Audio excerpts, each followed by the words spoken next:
Hey guys, Ramsey here. Welcome to another video. Today we have a very special episode, part 2 of our Sandalwood extravaganza. Basically, every single fragrance in my collection that has a sandalwood note is in this part 1 or part 2. Well, I take that back. Not every single one. Obviously, I probably missed some, but I tried to include as much from my collection as I could that has the sandalwood note. And I'm doing these videos mostly at the request of a subscriber who basically mentioned that he was looking for the sandalwood video, he couldn't find it, and I figured, you know, if he was having problems finding the woods video is what I did. I just kind of lumped a bunch of woods together. I thought it would be prudent to go back and actually highlight sandalwood because it is one of my favorite notes. Many people hear the term Mysore sandalwood and they think of like some mythical smell that's going to make people from a mile away smell you. And it's actually the exact opposite. The smell that you get from Mysore sandalwood, or most sandalwoods in general, is soft and creamy and milky and sort of spongy and even a little bit floral. Some sandalwoods like Mysore can smell musky. Some can have a slightly Uranus-like vibe to them. And many of the fragrances that you smell nowadays when you smell a Mysore sandalwood note in modern perfumery is some sort of synthetic. Most of the time, unless you're buying from some of the, I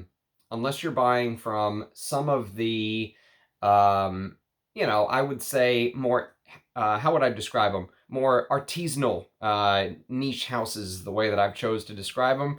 Artisanal houses like, let's say, Ensar Oud, or Aris Ladore, or Bortnikov, or, Agar Aura, or something like that, you're probably not smelling real sandalwood, just because these houses nowadays, if you are getting some real sandalwood in there, it's usually a drop, and the rest of it is synthetics. And that's the way that they run their business, because it's all about scalability. It's all about being able to pump out the same product year in and year out and year in and year out at a cost-effective manner and not having any variability in the smell. And when you talk about real sandalwood, real musk, real oud, real oak moss, all of these different things that we used to have, it changes the smell year to year. One of the biggest issues that some of these artisanal houses have, if they don't do a specific release like a Aris Ladore does, Siberian Musk 1 and Siberian Musk 2, and makes it very clear that it's a different batch. For the houses that don't do that, one of the biggest issues is keeping the smell the same from one year to the next. It's almost an impossible task when you're working with naturals. And so that's part of this video. The reason I wanted to bring that up before part 2 is just to say that this is a wide array of products, and I said this in part 1, but I do sort of go all over the place. I am not someone that is sort of boxed into what I like. I like everything. I like cheapies, I like expensive fragrances, I like niche, I like designers, I like the artisanal world, I like ouds, I like, clean fragrances, I like skanky fragrances. I go everywhere in the fragrance world. So some of these, you're going to see some amazing, discontinued, hard to find fragrances with, probably some real sandalwood. And some of these are going to be designers that you're probably smelling something like Javanol or one of those sandalwood replacement materials. They still smell beautiful and pretty, but many of the more, replacement molecules tend to smell a little bit more punchy because people like the fact that their fragrance projects a lot. And most people don't realize that Mysore sandalwood or sandalwood in general is usually a very soft, you could take Australian sandalwood or New Caledonian sandalwood or whatever it is. And sandalwood as a tree actually tends to take on some of the properties from the soil that it's planted. So you can't just uproot Mysore sandalwood trees and plant them in Australia and think you're going to get the same smell. You're not. The Australian soil is going to give off different facets of the wood. And so that's why sometimes if you smell a fragrance, like, for example, Le Labo Santal 33, one of the most popular sandalwood fragrances as far as sales go in the world. And if you smell Santal 33, you'll realize that it is a big punch you in the face. There's nothing soft or milky about that fragrance. It's almost like ripping the inside of your nostrils out, which sometimes I do enjoy, but it's not the type of sandalwood that our fathers and grandfathers wore and smelled and expected. So just a quick note before we go hop into the video. Also, I want to do scent of the day, and this is the very first time that I've been wearing this. I'm wearing this as my scent of the day today. And oh my God, it is absolutely fantastic. It's brilliant. It's beautiful. It's alluring. It's moving. It's all of the things that I love about vintage fragrances. And I have to give a special thank you to Armando for turning me on to this. It's funny because if you actually go type in the name of this just into Google or into a Google search or whatever, almost nothing comes up except for a couple eBay sellers and my video that I did the blind sniffing test where I discovered this. So if you want to see my reaction to this, you can go check that video out, but I loved it enough to, I sampled it blind, thanks to Armando for setting that up, and I was like, this is the one, this is one of the ones I have to own. As a vintage collector, this is something that I really wanted in my collection, and I'm glad to get it, and I love these type of obscure things, and this is called Perac pour Homme, and I got the 100 ml. I won the big boy bottle. It is discontinued. There's apparently a couple different bottles. So Perac pour Homme, there is a blue bottle that looks somewhat similar, but it's much deeper, darker blue. It has a much more red cap as well. The cap looks to be not as burgundy, more bright red with this blue, and it still sort of has this line right here under Perac pour Homme. Excuse me. But everything else looks very similar. It's just the color of the bottle seems a little bit different. So I don't know if there were a couple iterations or what. But apparently this is long discontinued. Perac pour Homme came out in 1982, and it's sort of like this animalic, leathery take on maybe a fougere. I don't know. It's I definitely get some animalic touches, but it's not super animalic in your face where that's all you smell. The animalic notes sort of stay in the background. I bet you there's some green touches, maybe a little bit of artemisia or something like that in the top, and some spices, maybe a little bit of clove, or, you know, a little bit of this earthy, smoky, animalic leather that I absolutely adore. You can see the juice through the bottle, through the bottom of the bottle. And, you know, this fragrance just reminds me of a better time. It reminds me of a better world. I mean, I wasn't alive in 1982, and I know everything is not better in the past, and I know that you can't always look at the past through rose-colored glasses. I was watching or listening to a documentary on Rome called The History of Rome, and I finished the whole thing. A fantastic documentary. You can watch it on Spotify, or listen to it on Spotify or something like that on your way to work, but they were talking about Romans after the fall of the Republic. So this is hundreds and hundreds of years before Rome fell, maybe 1,000 years, you could say, even. And they were complaining how that's it. Rome is done. The Republic is dead. Everything, you know, everything from here on out is awful. I think it's just the human condition. But as far as the world that we live in today, I think I would take the world of 1982 over the world that we live in today, where you can't even sleep with your windows open. You know, everybody is looking at everyone else sort of slant-eyed, looking from the side, you know, cross-eyed, sort of looking like, you know, what are you going to do now? Everyone's sort of afraid to even help people. We've sort of lost a little bit of our humanity. And part of that, I think, is technology. Part of it is just, I think, a general degradation of the society. You know, I think we've allowed like 1% of the population to control 99%. I think the minority is controlling the majority by far. And it's sad to see. I mean, it's sad to see what the world is turning into. And I keep hoping that we have sort of a turnaround. But, you know, if you go back and read some of our founding fathers, and of course being an American, I love going back and reading some of the biographies on the men that founded this country. And no one's perfect, but, you know, they just had some amazing, amazing quotes. I know whenever the Constitutional Convention was basically finished and they settled on a republic, a woman walked up to Benjamin Franklin and said, "What sort of government did you create for us, sir?" And he said, "Madam, I created a republic, or we created a republic, if you can keep it." And that's the thing is, you know, you can't just sit back and I guess let all of the world go to hell in a handbasket around you. There has to be some point where, you know, you have to stand up, because if you don't stand for something, you fall for anything, right? That's kind of the world that we're living in today. Everyone wants to kind of keep their head down. No one wants to say anything. Everyone's afraid of whatever the backlash will be, whether it's someone on a smartphone recording you, whether it's, you know, something that you say that offends one person at here or there, and they try to get you fired or ruin your life. Or I mean, it's so easy nowadays. Just like this, one person gets offended, and that's it. And it's just ridiculous. It's a crazy world that we live in, and I see why people want to keep their heads down. But I really feel like we're losing we're losing the soul of our humanity, and it's sad to see. It's tough because you have to wonder what sort of world are your children and grandchildren going to grow up in.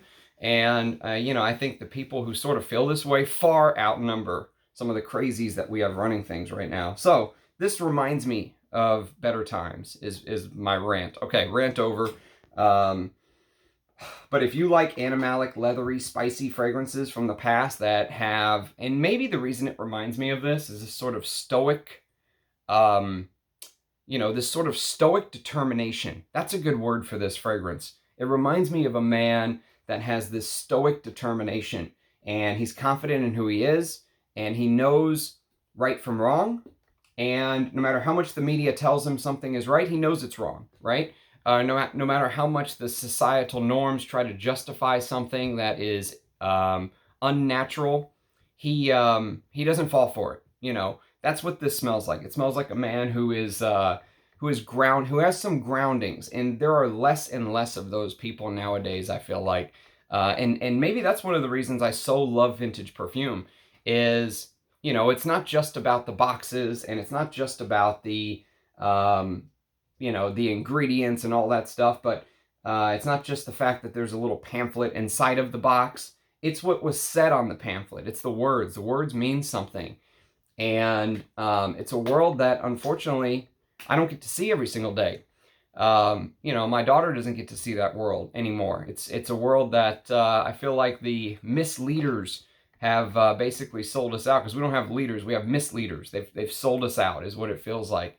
And those words on the pamphlets from 1978, 1980, 1982, we'll never get those back. There will never be another advertising campaign written today that says what it said on some of the pamphlets that I've read before. That's my obsession with it. And so it's sort of this, I know it can be a touchy subject for some people, and I know I've been ranting for about 10 minutes on this, but it's just something that I felt like would help describe Perac pour Homme. If you're interested, if you like that kind of thing, if what I've said piques an interest in you, and you maybe want to smell what 1982 smelled like, this is a great under the radar frag. And one of the things about being a channel that is not sponsored is I can hype whatever the hell I want to hype, and I can diss whatever the hell I want to diss. I don't have to go with the flow. I don't have to say anything nice about something if I don't want to, and I don't have to say anything, and I don't have to hold back from saying bad about something. So for me, this is a hype. This is a definite hype. If you like the stuff that I like, go for it. There's still, some very reasonable bottles on eBay. I don't know how long they'll be there, but there's some very reasonable bottles on eBay right now. Okay, so let's get on to the Sandalwood list, part 2. Go check out part 1. I already got a comment saying, how could this fragrance not be on the list? And, I'm going to do some reaching back because, again, I only have so much space around me. So I'm going to have to kind of reach back from time to time and grab some stuff. But this will complete the comprehensive Sandalwood list between part 1 and part 2. So let's get started. I was on Frederic Malle, and what ended up happening yesterday is the video cut out. It actually stopped on me. My phone ran out of space at 1 hour and 55 minutes on that video, so I had to go back and delete some stuff, so we will not have that problem again. I was hoping to make it one long, 3-hour extravaganza on Sandalwood, but we had to split it up into 2 parts. So where we left off is this, and actually I have to give a special shout out to one of my subscribers, Rachel. She very kindly sent me this as part of an exchange. I sent her some decants. She sent me this, and this is called Dominique. This is called Frederic Malle's Vetiver Extraordinaire. Dominique Ropion is the perfumer, and this is the pre-Estee Lauder bottle, and this is a fantastic vetiver. Probably one of the best,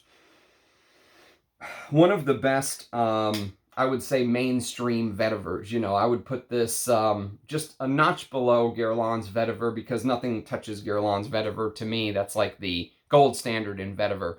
And this is bitter orange, bergamot, and pink pepper in the top, with a heart of Haitian vetiver, cashmeran, cedarwood, and sandalwood, and with a base of oak moss and musk. And the thing about this that you'll notice straight away when you compare it to other vetiver scents is that this opens up very spicy. So there's this peppery bit. I even get some black pepper that's not listed. They only list pink pepper, but I get this pink pepper and black pepper, maybe with even a little bit of this clove, allspice-like feeling. But the pepperiness stays in the background. That citrusy vetiver, Haitian vetiver, really is allowed to take the stage. And it's slightly earthy and slightly fresh at the same time. So you get that woody, earthy. The sandalwood is in the heart with the cedarwood. And it's a beautiful fragrance that reminds me, actually very similar.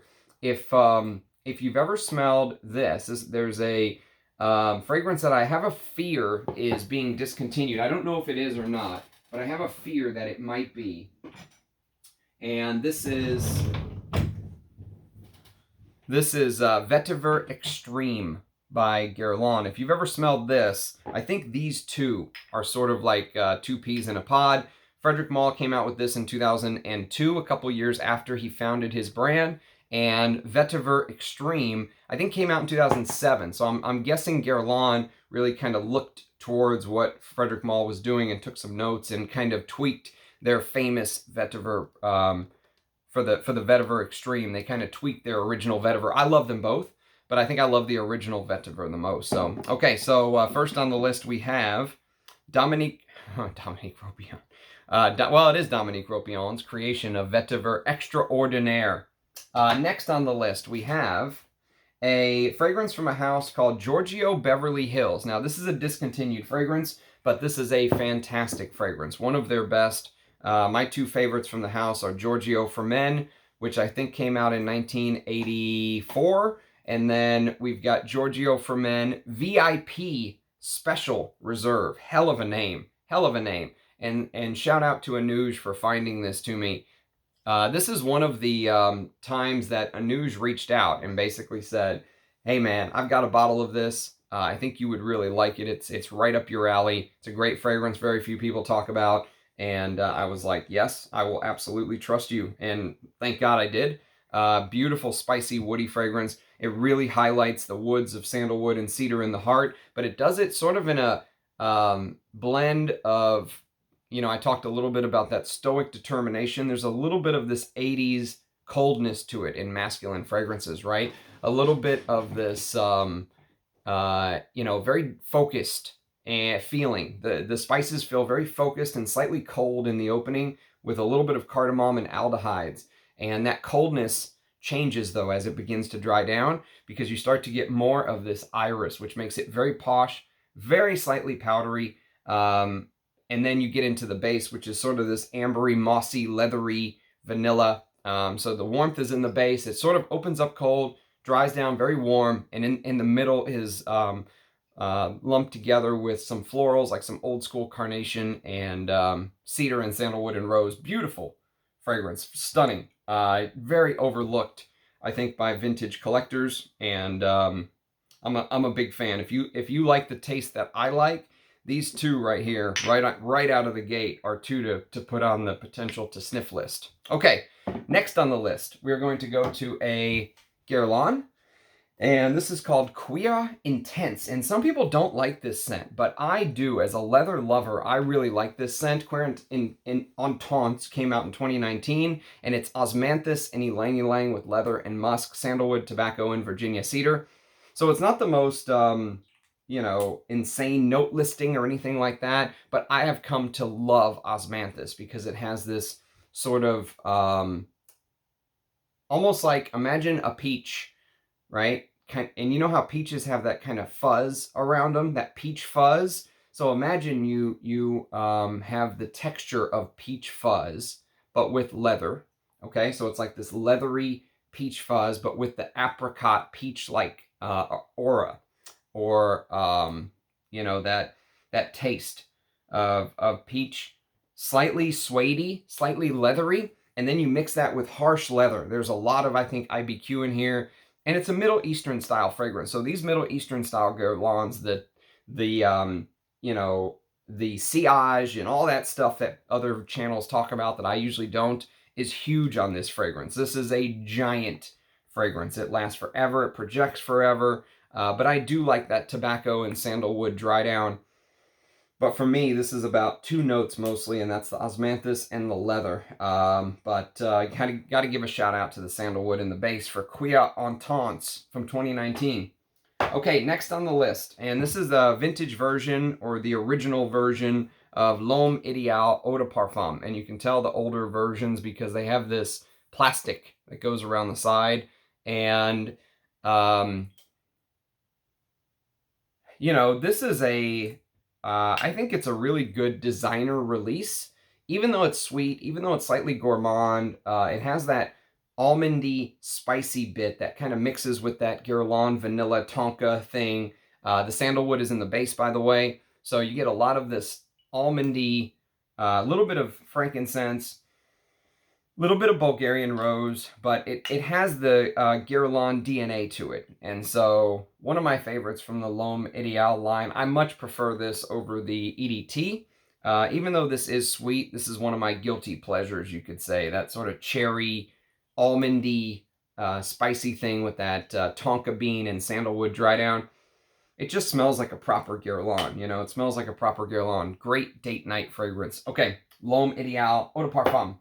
Okay, next on the list is one of my favorite masculines of all time, maybe my favorite masculine of all time, and this is actually the bottle that broke my Bois 1920 bottle. So if you watch my first video, I showed you a little bit of a broken bottle on the bottom. This is what I dropped on it. The cap came off, and bam, it fell on that rim of the bottle, and luckily nothing happened to this one.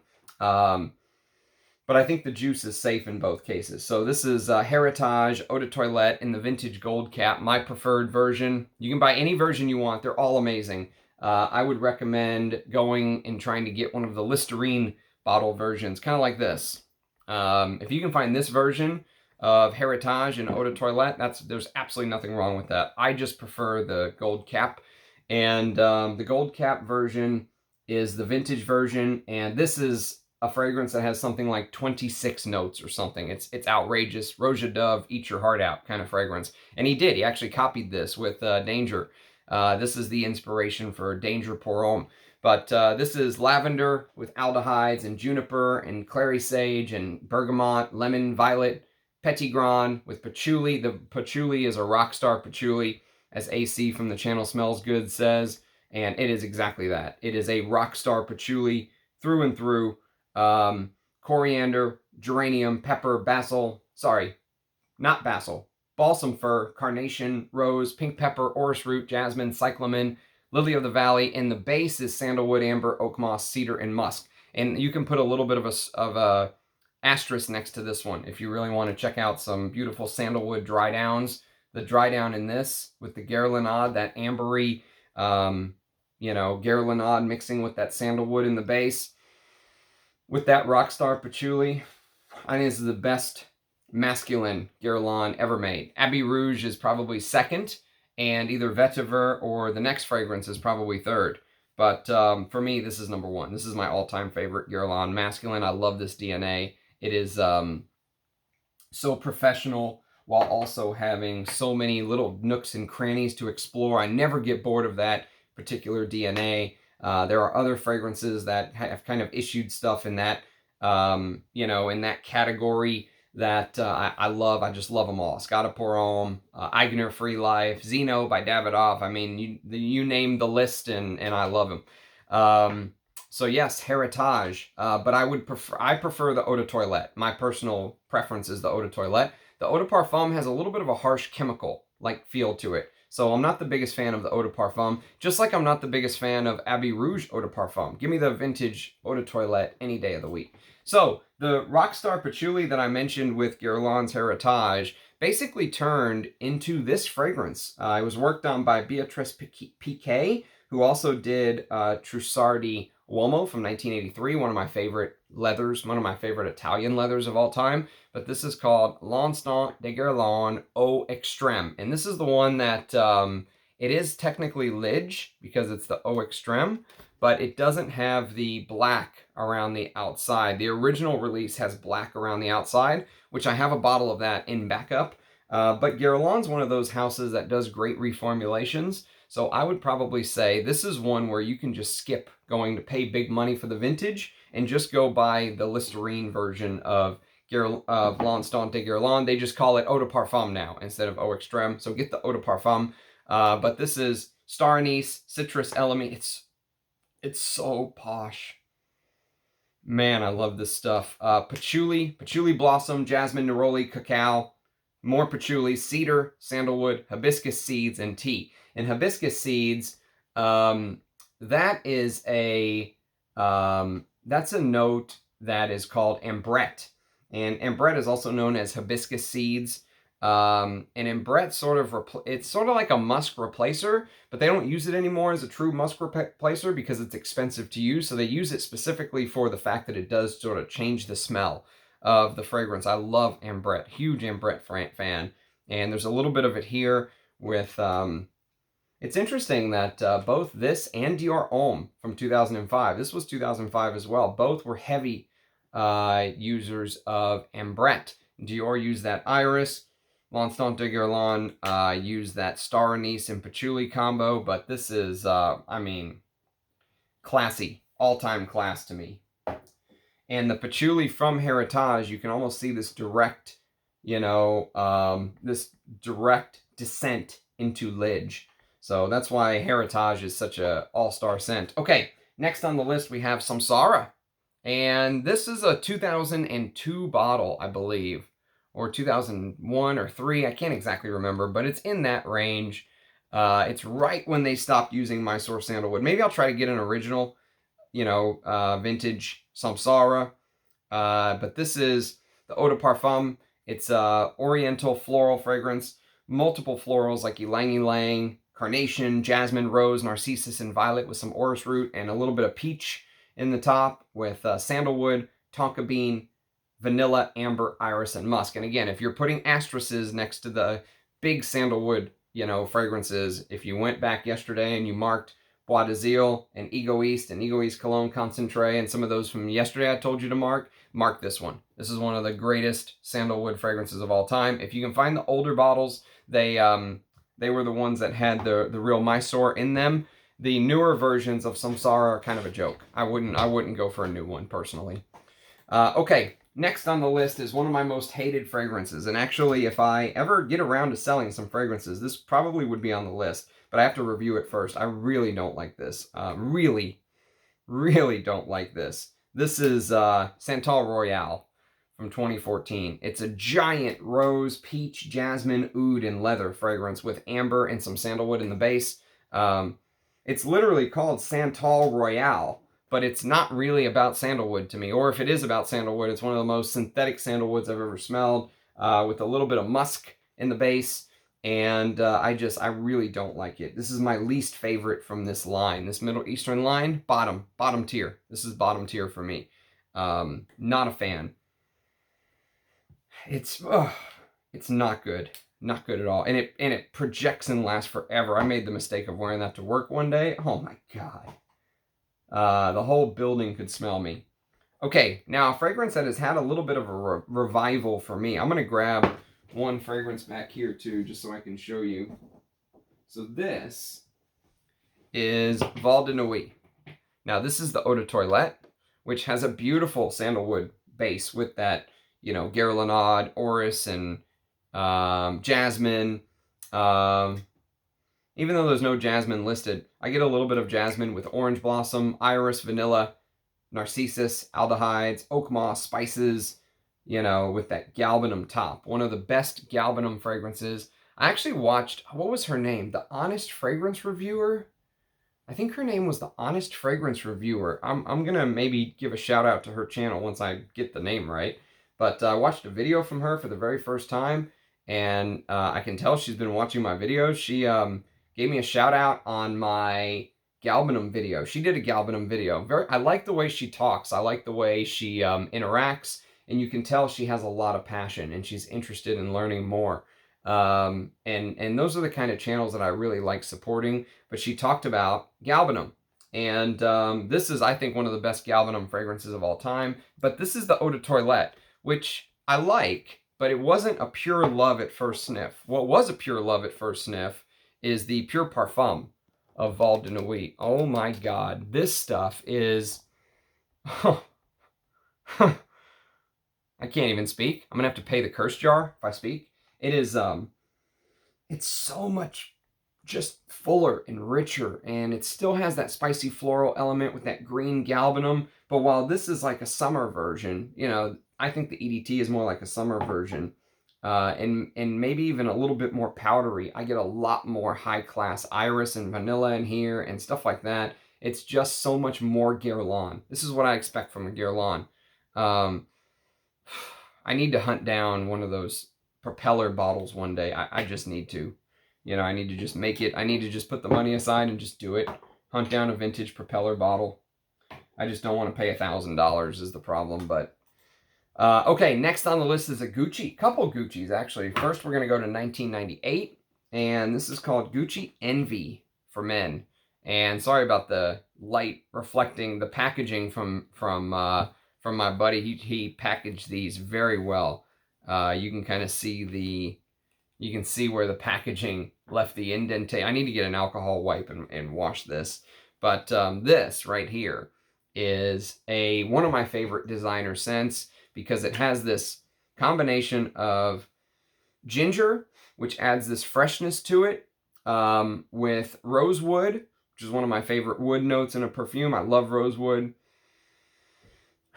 And sandalwood and some pepper in the heart with carnation and rose and jasmine, but it's that leathery, little bit of leather, a little bit of patchouli, vanilla, and vetiver in the dry down. And Gucci Envy for Men, I think, is just one of the best designers ever made. Woody, beautiful woody, masculine, spicy woody fragrance. Fantastic. Okay, next on the list is 2003. And in 2003, we're going to go to the OG Gucci Pour Homme from 2003, Part 1. Gucci Pour Homme 1. Michel Almerac. Many consider this his masterpiece. I don't know if I would say it's a masterpiece, but God, what a designer fragrance this was. And I love these Gucci bottles. Look how thick the glass is. And it's heavy. You know, this is extremely heavy. The cap, how they used to do it, not worrying about every little, you know, penny of cost back in the day. This is papyrus, basil, ginger, tarragon, bergamot, lemon, lavender, petitgrain, cedar, geranium, patchouli, pimento, pink pepper, sandalwood, and jasmine, with frankincense, amber, sage, tonka bean, vanilla, vetiver, and musk. So the sandalwood's in the heart, but this is a very smoky take on like a dark papyrus. You know, you kind of get that burnt paper, frankincense feel. Smoky. It inspired things like Bentley for Men Absolute, which I showed in yesterday's video. It inspired things, I think, like Comme des Garçons 2-Man, which came out 1 year after this. And I love Comme des Garçons 2-Man. I don't think 2-Man had a sandalwood note. No, it didn't. It had a mahogany note, though. No sandalwood. Okay, so then we're going to go back in time to 2000. And this is Gucci Rush for Men. So Gucci Rush is, I got a little partial bottle just so I had enough juice to kind of do a video and talk about it. And as soon as I got it, you know, this thing falls off. And I remember Anuj, now it wants to stay on, you little bastard, messing with me in front of the camera, eh? But yes, I did wear this to bed, and I remember Anuj saying that this is the crappiest bottle ever made. That so this is a 50 ml, and you know, if you like this DNA, you could probably go for Azzaro Visit for Men, much cheaper. There's no sandalwood note listed in Azzaro Visit for Men, so it didn't make the list, but they both give me very similar vibes. Some people say it also smells a little bit like Wonderwood by Comme des Garçons, which I've never smelled, but this has cypress and lavender in the top, with cedarwood, patchouli, and frankincense in the heart, with akume wood, gray musk, and sandalwood in the base. So I guess you could put a star or an asterisk next to this one. And it does have this milky quality. Look at the glass, the color that they chose. So there is this sort of milky, sandalwoody like feel, but the sandalwood smells very synthetic here is the problem. Yes, it's woody and spicy, but it doesn't smell necessarily very high quality. I think the average public, they just sort of see Gucci and they're like, oh, this is going to be the greatest thing of all time. It's a Gucci. But I think the perfume lovers know that just because it's in a Gucci bottle doesn't make it the best scent of all time. But it is good. I will admit, I do enjoy it. I think I like Azaro Visit still a little bit better, but this is still quite nice. Okay, next on the list is a Histoire de Parfum, only Histoire de Parfum on the list, I think, and this is 1725. And I love that Histoire de Parfum does these little 15 ml bottles. They're perfect for a big collection. And this is powdery, sweet, sort of barbershop-y. There's a little bit of MDCI's Invasion Barbar in here, but this is more powdery is the difference. I think I prefer Invasion Barbar, believe it or not. But this is a little bit of licorice, a little bit of grapefruit. The licorice that some people say reminds them of a fragrance called Eau Masculine by Lolita Lempica, because it has that licorice star anise thing going on with lavender. There's also almond and vanilla, amber, cedar, and sandalwood is in the base. And it is a powdery barbershop, slightly sweetened, fragrance that's very classy, very easy to wear, great work scent, that kind of thing. Not my favorite. I think I prefer Invasion Barbar, but this is quite nice. This is quite nice for this DNA. And Histoire de Parfum is they're a good house. I enjoy Histoire de Parfum's releases. Okay, now here is what I think is one of the most brilliant modern sandalwood fragrances, and I don't say that easily. I don't say that lightly. I think it's very hard for a modern perfumer to do a sandalwood note well, because there's so many, different forces pulling on the perfumer. Some of them want to save costs. Some of them want to go this route, or go with what the focus group says, or go with what's popular, or, and Jean-Claude Elena just sort of, he was like the hermit in the forest that just created his stuff and came to Hermes headquarters once every 6 months or whatever it was, 3 months for the quarterly review to, go over the scents. But he did his own thing. He had no one overseeing him. So they gave him complete autonomy. And one of the things he ended up creating is this. And this is a flanker of Equipage called Equipage Geranium. And Equipage Geranium is actually my favorite Equipage version. I like it better than the original Equipage. There's only 3 notes listed: geranium, clove, and sandalwood. And this was a theme that I think he was sort of playing with, this sort of geranium theme, because there's a fragrance called Rose and Queer that he released with Frederic Malle. So it's supposed to be rose and leather, that had no rose and almost no leather. And, there are some similarities to Equipage Geranium to me, but Equipage Geranium has this sandalwood note, whereas Rose and Queer doesn't. It tries to go into that leathery. I don't think it has a sandalwood note anyways. If it does, it's not in the video. But there's this almost tornadic activity with the sandalwood here, like it just spins on you. You pick up a smell and then it goes, and then you pick it up again and then it goes, and it's just this very hard to pin down, very constantly evolving, beautiful, classy, again, work scent. Yes, absolutely, work. Thumbs up for the work scent on this one. But there's something very alluring about this that Jean-Claude Elena created. I think this is one of the best examples of a sandalwood fragrance, with some spices and slight green touches done beautifully. Very hard to do a modern sandalwood, I think. And then a couple years before that, he actually did this, and this gets overlooked all the time. This kind of gets thrown into the trash pile, but I don't think it should. I think it's a good fragrance, and it's called Voyage Hermès. This is the Parfum version. A couple years before this, they released the Eau de Toilette version, and it opens up like this. And Voyage de Hermès is this sort of, again, it has sandalwood at its heart, but it also has this amber note. And so it's much more ambery, whereas this goes a little bit more to the, spicy geranium with the sandalwood. This goes more to the sandalwood and amber with a little bit of a kick or a sprightliness from this juniper. And juniper is used to freshen up gin drinks and stuff like that. So it has this sort of sprightly element to it. And there's a little bit of that here, but mixes with the sandalwood and amber. Also, this came out in 2012, a couple years before Equipage Geranium. Also, I think one of the best designer sandalwoods that no one really talks about. Jean-Claude Elena had a way with the sandalwood materials that he was working with at Hermes, in my opinion. Okay, now this is one that I got turned on to because of Rich Mitch and Peter, and this is from the House of Matriarch, a house that I really like, but they are overpriced, I think. Wait for one of her annual sales or something. But they come in these little pouches. This is the Discovery. I don't have any full bottles. I have all Discovery stuff. And this is called Beauty Wood. And again, if you have your pen out and you're making notes, you can put an asterisk next to Beauty Wood as far as very well made sandalwood scent. I think sandalwood is kind of the core. The woodiness is the core here, but it's sandalwood with rosewood, and I love rosewood. And so sandalwood, rosewood sort of comes together to give it this almost like sandalwood in bloom. It's almost like you can sort of smell the balsams and the resins, and there is a touch of oud in here, so there's multiple woody aspects playing its part. It's not just sandalwood, but as far as like a woody fragrance, I really like this stuff. It's very, very well made, and I've worn this to work multiple times, and it works beautifully in a professional setting. Yeah, very, very nice.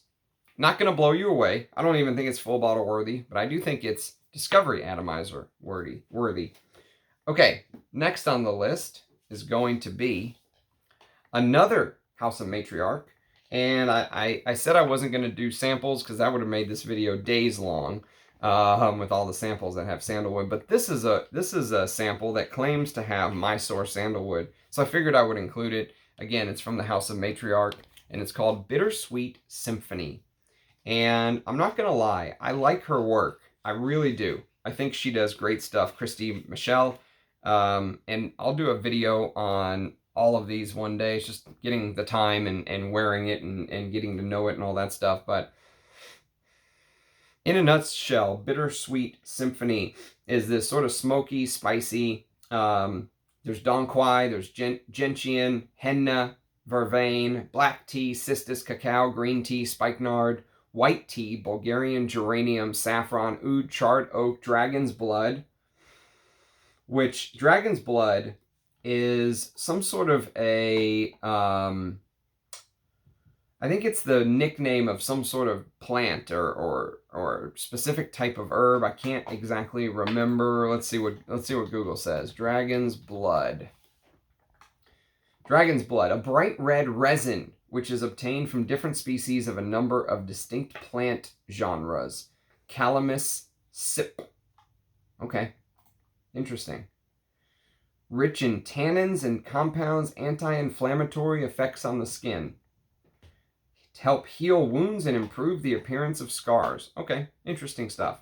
There's dragon's blood with a little bit of hyraceum. She likes adding a little animalic touch with Mysore sandalwood and New Zealand ambergris. So, high quality scent. Again, is it worth the money? No. But I have worn this to bed once and I really enjoyed it, so I need to make it a scent of the day wear and do a video on it one day soon. That's Bittersweet Symphony. Okay, next on the list we have a Hugo Boss. And this is a fragrance that I think this is where my love affair with Boss sort of ended. Because the first 3 scents they released from 1985, they did Boss Number 1. 1987, I think it was, they did Boss Sport. And then 89, they did Boss Spirit. And it's like, wow, every single one was a home run right there. Boss Number 1, one of my favorite animalic honeys. Boss Sport, one of my favorite sport fragrances of all time. And then Boss Spirit, one of the best, just bitter green, almost marijuana green, hemp green opening with this rough and tumble leather dry down. Sunshine in a bottle is what Chris from Scentland says, and he's spot on. And then they released this in 1993, and this one just is kind of like, it's not a bad scent. It's just I expected a little bit more. It's spicy, it's woody, there's some freshness to it. It's called Boss Elements. And luckily I got this at a good price. It is plum with bergamot, mandarin orange, more plum with juniper, thyme, and tarragon in the heart, with cedar, oak moss, and sandalwood. And I guess you could say that this is a good example of a woody scent, but it has that freshness that you'll get a little bit in. If you've smelled Rockford by Atkinson's from '85, there's a little bit of Rockford in there, but Elements, I think, is supposed to have this leathery aspect to it. I don't get very much, maybe just a little leather. Mostly fresh, woody, slightly spicy fragrance. Sort of boring, sort of boring. Don't pay big money for it. If you get it for cheap, it's a good vintage to have, but because it is long discontinued. But I don't pay. I think I paid $50 for this, and I would say that's probably max.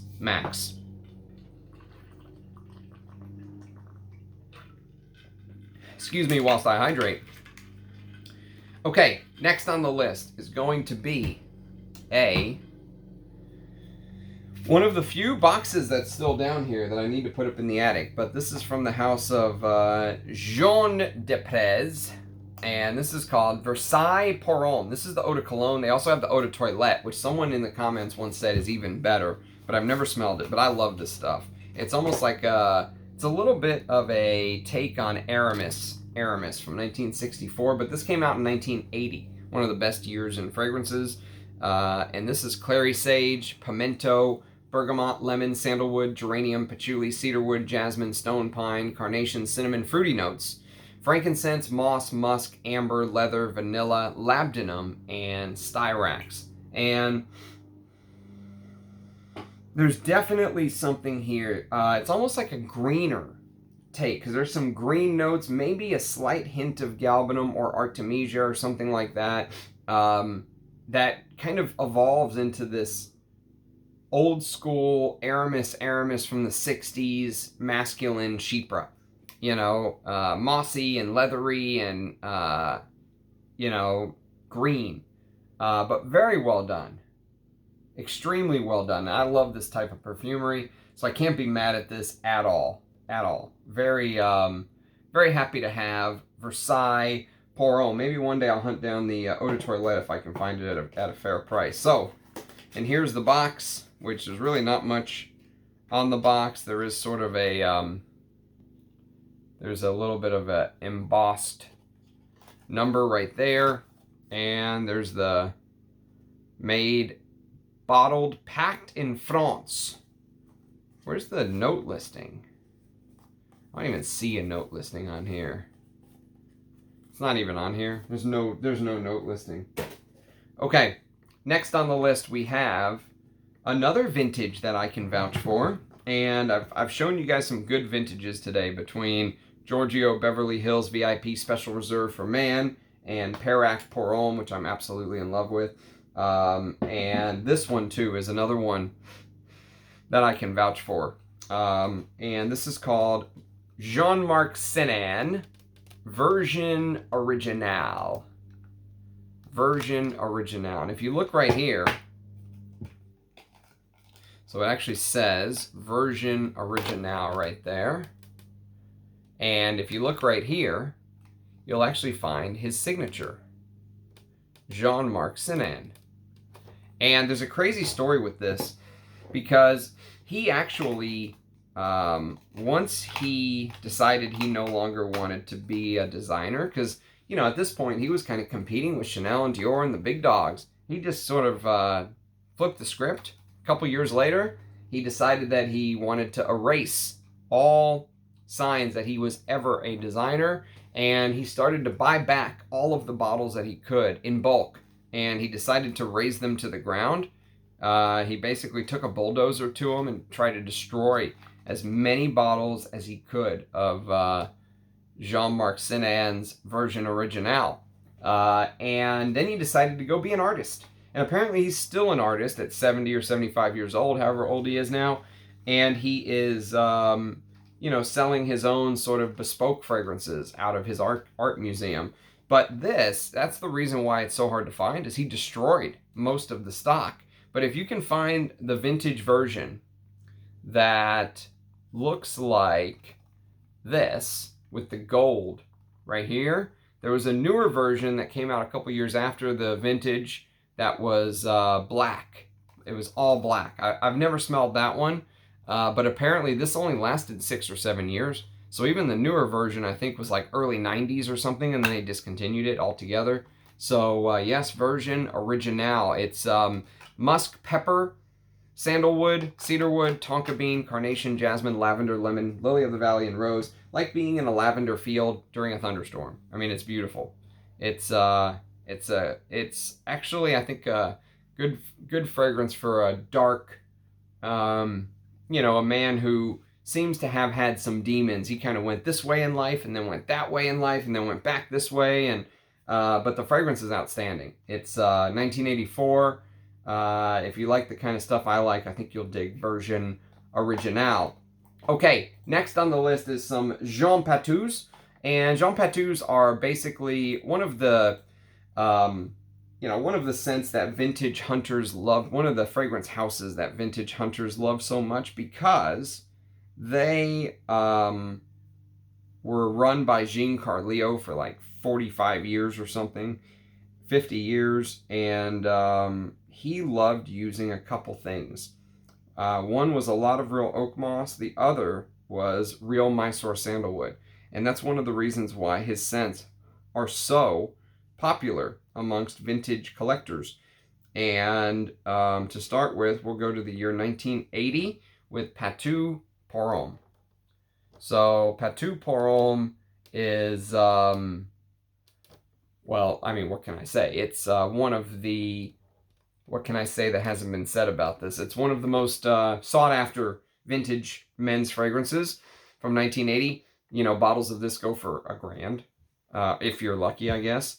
It's clary sage, bourbon vetiver, Virginia cedar, Malabar pepper, Mysore sandalwood, and pimento. And it's that, creamy Mysore sandalwood that mixes with the spices. You'll notice there's no citruses. You'll notice there's no vanilla. You'll notice there's no tonka bean. You'll notice there's none of that. It's just woods and a little bit of spices with a touch of vetiver, and that's it. And it's a very simplistic fragrance, but it just, has its place on the altar of all-time great masculines. So classy, so posh. If you look at the box, it's like this wood grain, almost like they just cut the inside of a tree and then stained it, with a beautiful, brilliant, glossy stain.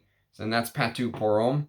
And then in 1987, so that was 1980. In 1987, they released this for women, and I think this is the most underrated. If you want to get the Jean Patou DNA, and you don't want to pay a lot of money, this is what you go for. Ma Liberté by Jean Patou. This stuff is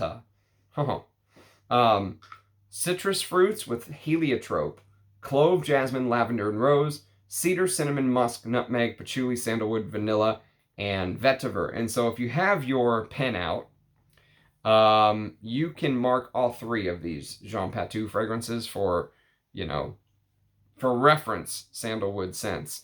And actually this feels like a sort of initial version of what ended up coming out for men a couple years later in 1994, which was called Patou pour Homme Privé. I had a presentation I had to give in Houston a couple weeks back, and this is what I decided to wear on that day. I mean, I could have worn anything, and this is one of the classiest fragrances. It keeps that Patou pour Homme DNA, with simplicity, that beautiful sandalwood, but here they've added a little bit of patchouli, a little bit of lavender, a little bit of bergamot. So there is some citruses here. Remember, I was saying there's no citruses. There's a little bit of citruses here, and there is a little bit of vanilla in the base, but it's mostly about that sandalwood, and that there's a note of hay in here, which works sort of like coumarin would work, or tonka bean in a fougere. So there's this lavender and hay. There's no geranium, But there is patchouli and one of the most beautiful sandalwoods you'll ever smell. It is so posh and, you know, just high class. I mean, you really feel like you're wearing something special when you wear any of those Jean Patou fragrances.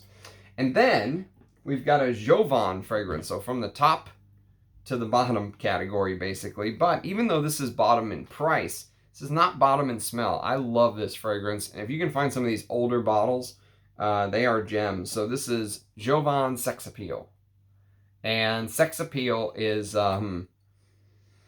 came out in 1976. It came out a couple years after my favorite patchouli fragrance of all time, which was called Givenchy Gentleman Eau de Toilette from 1974. This is 1976, and it's sandalwood, patchouli, and spices, basically, is what it is. It doesn't smell like a drugstore fragrance. It has a slight honeyed facet to it.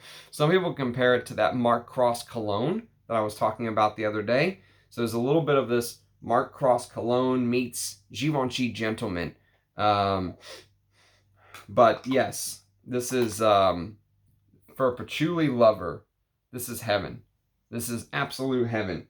And if you ever want to laugh, go read the advertisements of Jovan Sex Appeal. Speaking of how it used to be back in the day, the good old days. Okay, next on the list is going to be some Javois. Some Javois. And the first one that we have is going to be... what is it? What is the first one? Oh, here it is. It's this. It is Incident Diplomatique. And these Javois get to stay in the box because just such a cool box. So, so utilitarian, you know. So Incident Diplomatique is a 2017 release. And this is Mandarin Orange with Haitian Vetiver, Java Vetiver, and Nutmeg with a base of patchouli and sandalwood. And if you're a Vetiver lover, I would urge you to try Incident Diplomatique. Two beautiful Vetivers used here. Haitian Vetiver, Java Vetiver, Nutmeg, and that patchouli sandalwood is very posh. This is a very posh fragrance as well. Woody and spicy. Very well done. I love the House of Javois. I think you get a lot of premium goods at very fair prices with them. Okay, next on the list is going to be L'Enfant Teddy Ball. And this is one you can go ahead and get your markers out. Go ahead and put the spotlight on L'Enfant Teddy Ball if you would prefer, if you would like.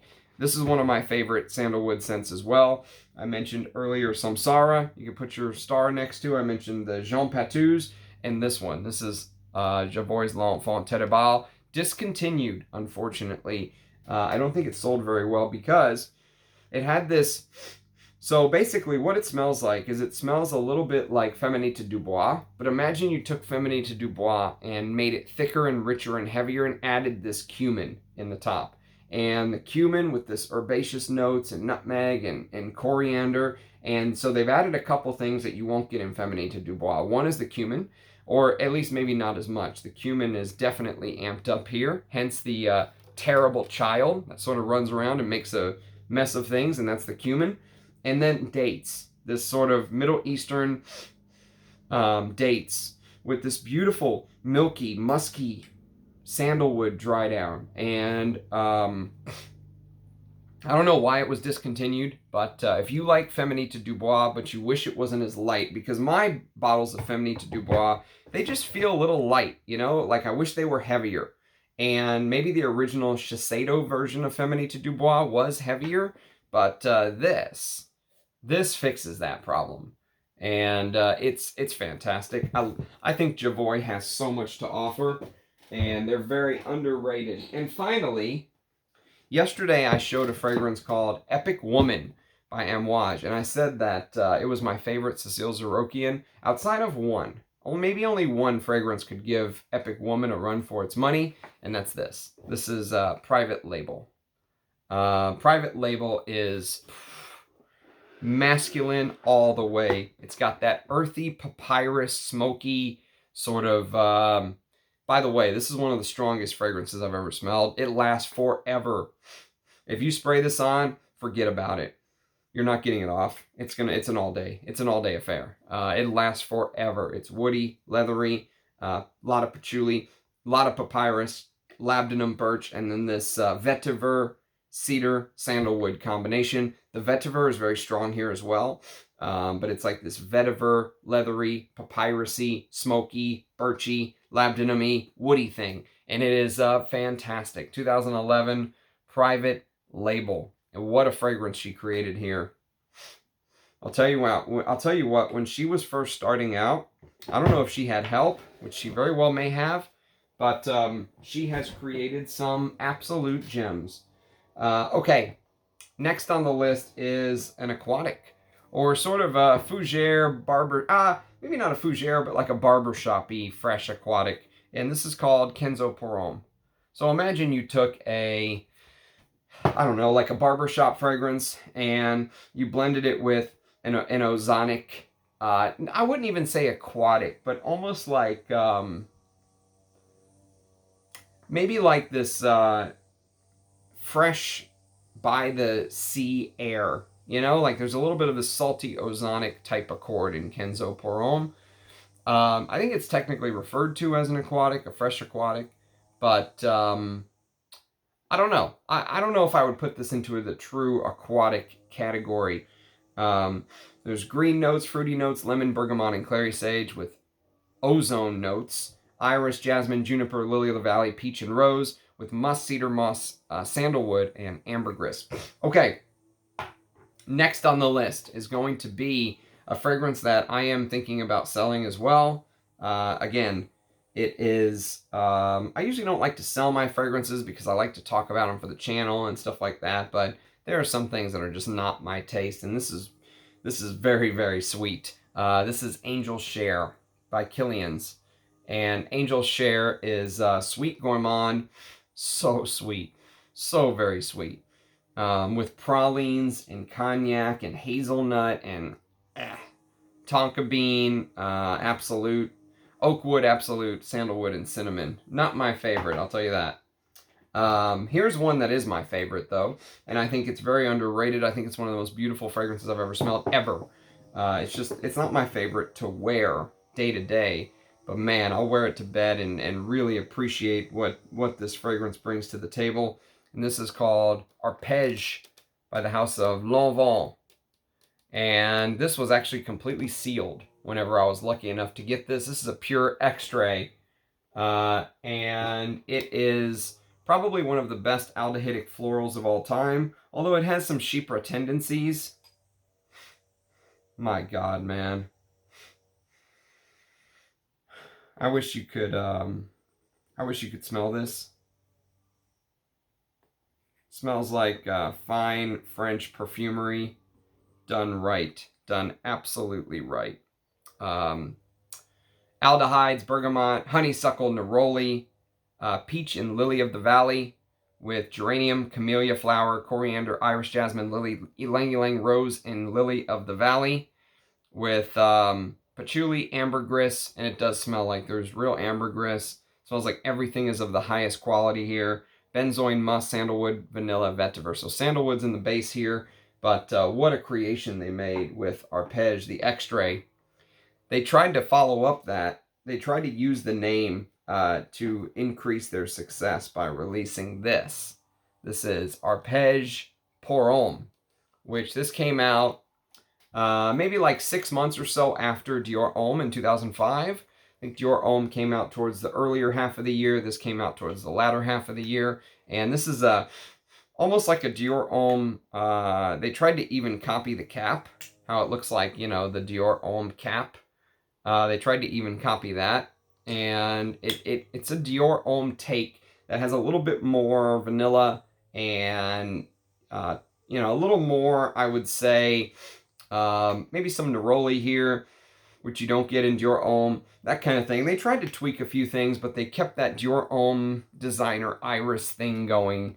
And I still like, I mean, I'm a sucker for this DNA. I recently got one from Armando, and this is also a very good take on the DNA. D600, a very good take on the DNA.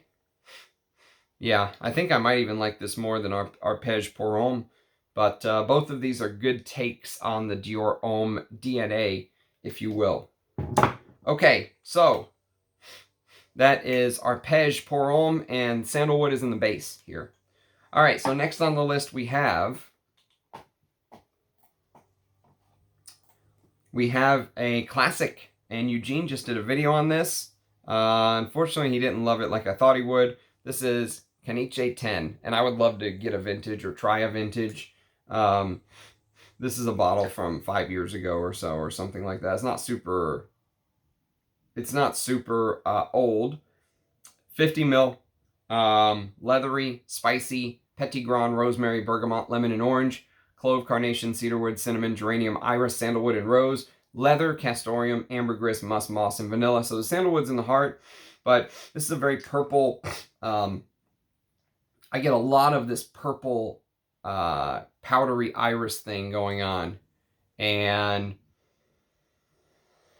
yes, good stuff indeed. So the sandalwood's in the heart, but you get a lot of iris and a lot of IBQ there. Okay, so if you like the 80s style of sort of this powdery oriental, if you like Obsession for men and women, which I showed yesterday, this is one to put on the list. Very underrated. For whatever reason, this house never got the hype that I felt like it deserved. And so this is called Crazy Crizia. And this is a Dominique Ropion creation. He knocked it out of the park with this. Oriental, spicy, aldehydes with galbanum. There's some galbanum with peach here. It's almost a little bit like, imagine you're taking Must de Cartier, the Extrait, and you're blending it with maybe a little bit of Obsession or KL by Lagerfeld, which is coming up very soon. And you basically get to this. And it is spicy, oriental. The sandalwood's in the base with civet and labdanum and vanilla. It just has that, that wavy sort of oriental thickness, this richness, amberiness. Look at the color of the juice. Fantastic, gorgeous. Crazy Crizia, one of my favorite houses. I love the house of Crizia. I think they're so underrated, and you can usually still find bottles for a very fair price. Okay, now to not one of my favorite Crizias. This is Crizia Uomo, which you would think it would be, but it's not. Maybe I need to find an older bottle, I think, just to see if my what happened to me with One Man Show, which I got the newer bottles of One Man Show, hated it. Got the vintage bottle of One Man Show, loved it. And I'm curious if the same thing would happen to Crizia Uomo. Spicy and woody with lots of pine and artemisia and basil. Green notes with some woods like sandalwood and cedar in the heart. Vetiver and leather in the base. It's okay. It's just not my favorite Crizia. I just wear Teatro alla Scala. Okay, next on the list is one of the few boxes remaining that need to go to the attic. This is Lagerfeld Cologne, the vintage from 1978. And this is the version that's made by Bethco. So really, I'll just tell you, if you want a vintage bottle of this, just anything that says Cologne, Lagerfeld Cologne, don't worry about the distributor, don't worry about anything else. If it says Lagerfeld Cologne, you're good. It'll have this older Lagerfeld script, and even the modern classic version is still quite nice. I can't believe they discontinued this, though. I still cannot believe that they discontinued this. This is a splash bottle that I picked up for peanuts. I think I paid like $30 for this 60 mil as a backup. And it is phenomenal. Oh, spicy oriental with aldehydes, clary sage, tarragon, lemon, bergamot, tobacco. The tobacco is much more prominent in the vintage. Tobacco, patchouli, sandalwood, orris root, rose, cedar, jasmine, amber, musk, oak moss, tonka bean, and vanilla. So the sandalwood's in the heart. And what's interesting is stuff like this from 1978 paved the way for stuff like this in 1991. This is this really paved the way for what came in the 80s. And Lagerfeld followed up on this with a couple more versions like this, basically. I'm going to put the box over here because you're going in the attic, buddy. So they followed up with it in 1982 with a fragrance that won, I think, the V.I.P Fragrance Award, Fragrance Foundation Award, whatever it was called. I can't exactly remember. It may have just been the bottle that won the award, not the fragrance, but the bottle was fantastic with this fan-like shape. The Pure Parfum, the entire glass bottle. Imagine you took this top and made it the bottle, made it the glass bottle. This is KL by Lagerfeld. And this is the Eau de Toilette. Look at the juice color that they did on these ambery orientals. Spicy, aldehydic, cinnamony, pimento, orchid, jasmine, ylang ylang, ambergris, benzoin, labdanum, patchouli, sandalwood, styrax, vanilla, civet, and frankincense. And this is, I mean, don't let the fact that it was marketed towards women put you off. This is completely easily unisex, wearable by a man. They did put out KL Homme in 1986. They added a couple notes that I really like here. So, for example, they added rosewood. They added some more civet. Feels like the civet was a little bit more amped up with some benzoin and vanilla. And again, sandalwood and geranium and carnation and stuff like that are in the heart. But beautiful ambery, almost liquor-like vibe. I love this stuff, but most people would probably wear it in the cooler weather. And the final Lagerfeld on the list for sandalwood is Photo, and probably one of the final boxes too. So Photo, this is the newer box. You can see it still has the shorter ingredient list, but it is distributed now by Unilever instead of the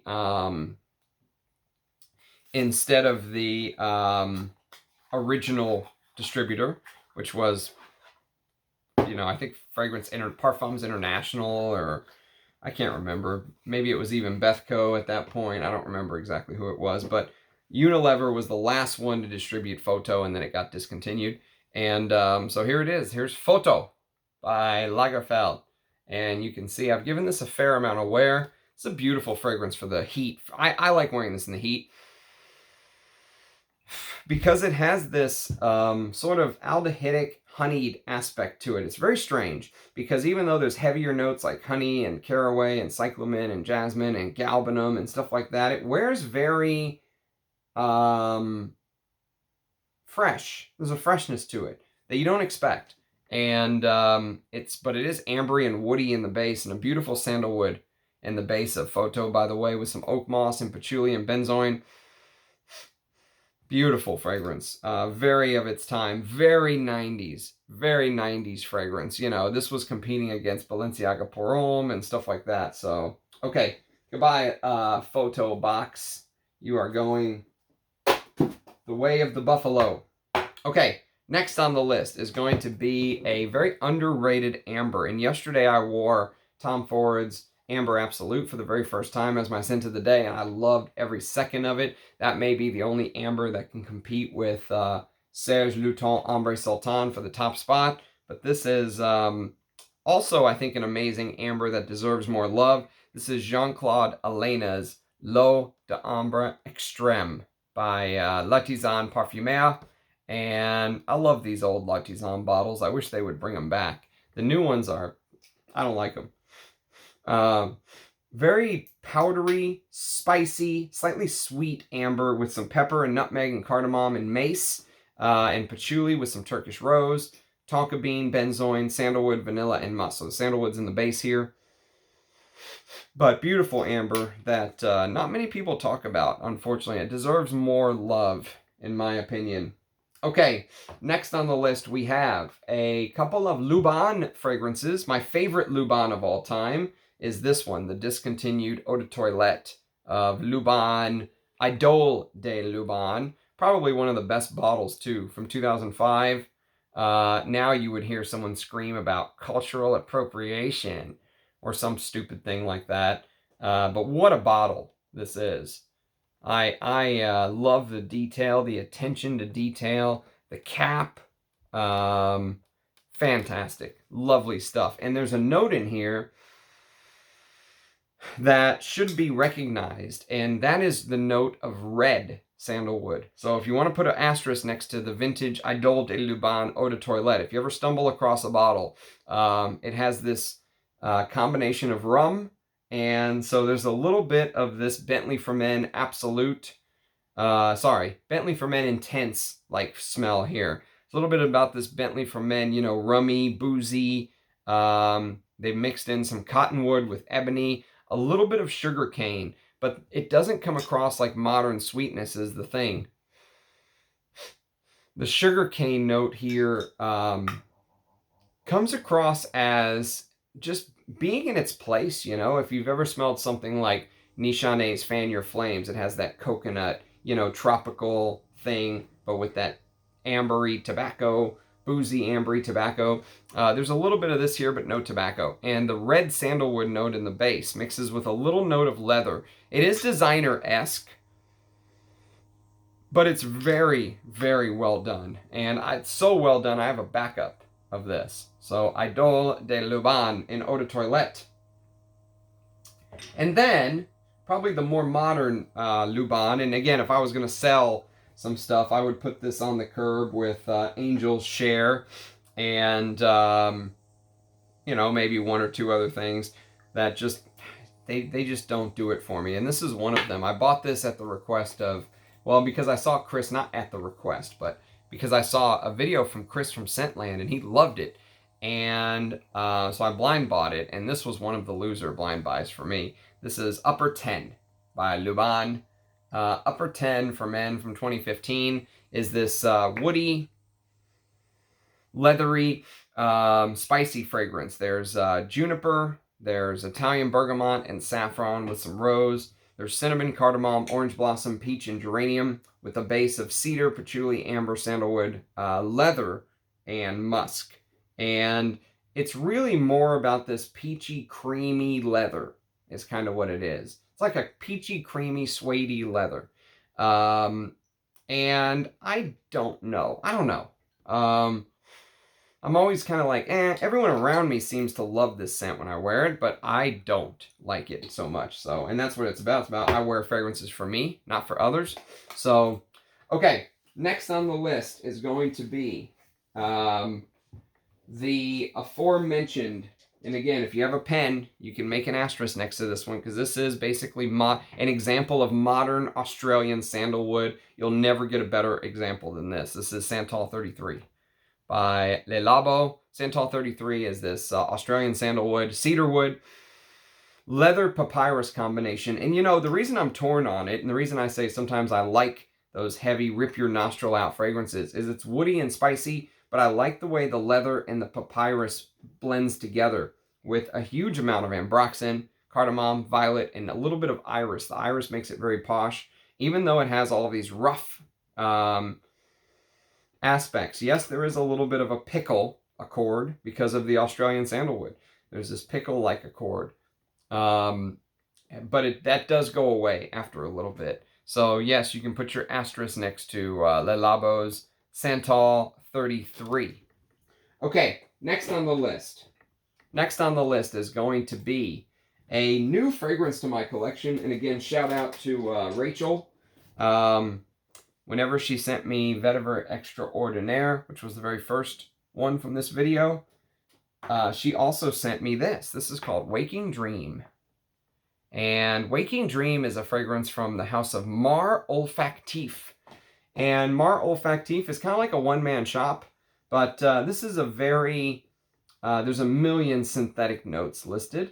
And it reminds me a little bit of Geranium Pour Monsieur, mixed with some sort of this irisy, there is a Mysore sandalwood note listed. I don't know if it's real Mysore or not.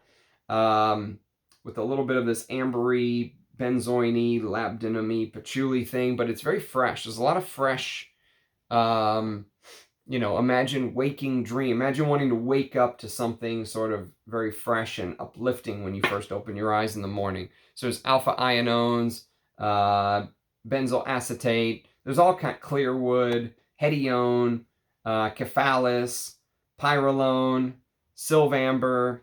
There's all isoe super, ethyl vanillin. There's all of these synthetic notes listed in Parfumo. And I must admit, I liked it. I mean, would I buy this? I don't know. I have to wear it more. I haven't worn it as my scent of the day yet. But do I like it from my testing, just wearing it to bed? Yeah, it's not bad. This is a 2022 release. Not bad at all. I'd like to test more from this house. Okay, next on the list is a fragrance I'm also thinking about selling. If I ever get around to selling it, this would be on the list. I got to review these first, though. This is called Marlu's Carnicure.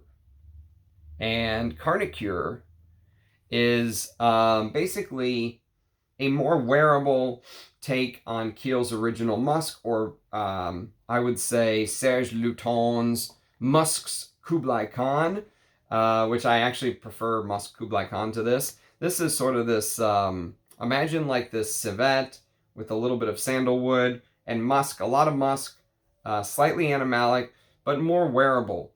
Fragrantica has this whipped cream accord, I don't know, with some violet, but it is sort of this more wearable Musk Kublai Khan, but I don't know if I want a more wearable Musk Kublai Khan. So yes, Marlu's Carnicure, Sandalwood is here as well, of course. And next on the list we have a decant. And again, I know I wasn't going to talk about too many decants, but this is called L'Elegant. L'Elegant is from MDCI, came out a couple years ago. Not very happy with this. I mean, it's a little designer-ish. It's got that spicy cardamom, saffron, frankincense thing with Divana. It was created by Irene Farmacidi, and there's some cumin and honey and iris and nutmeg and sandalwood and musk, tonka bean, cashmeran, cistus, labdanum, and oud. But it just has this designer-like feel. Like, I wouldn't expect this from an MDCI. You know, I would expect this from a Dior. Like, I could totally see this being a Dior private blend for $500. It has that sort of nouveau faux rich thing, you know, like someone that just made a crap load of money, and, you know, they immediately went to go buy their first $5,000 Louis Vuitton purse. Like, that's the very first thing they did, is they had to go get their brand symbol to show they've made it. They're somebody, you know. Look at my $5,000 purse. So that Louis Vuitton's top guy can be the richest man in the world. $235 billion or whatever he's worth now. More than Musk, more than Jeff Bezos. Insanity.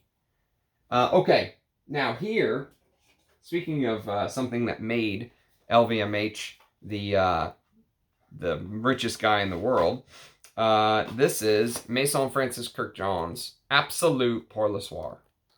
And Absolute Pour le Soir is one of Francis Kurkdjian's best creations, I would say. That gets no love. This is what the frag heads love. Stuff like this. It's a pissy, animalic, sort of honeyed, benzoin-y, ambery cumin. Opens up very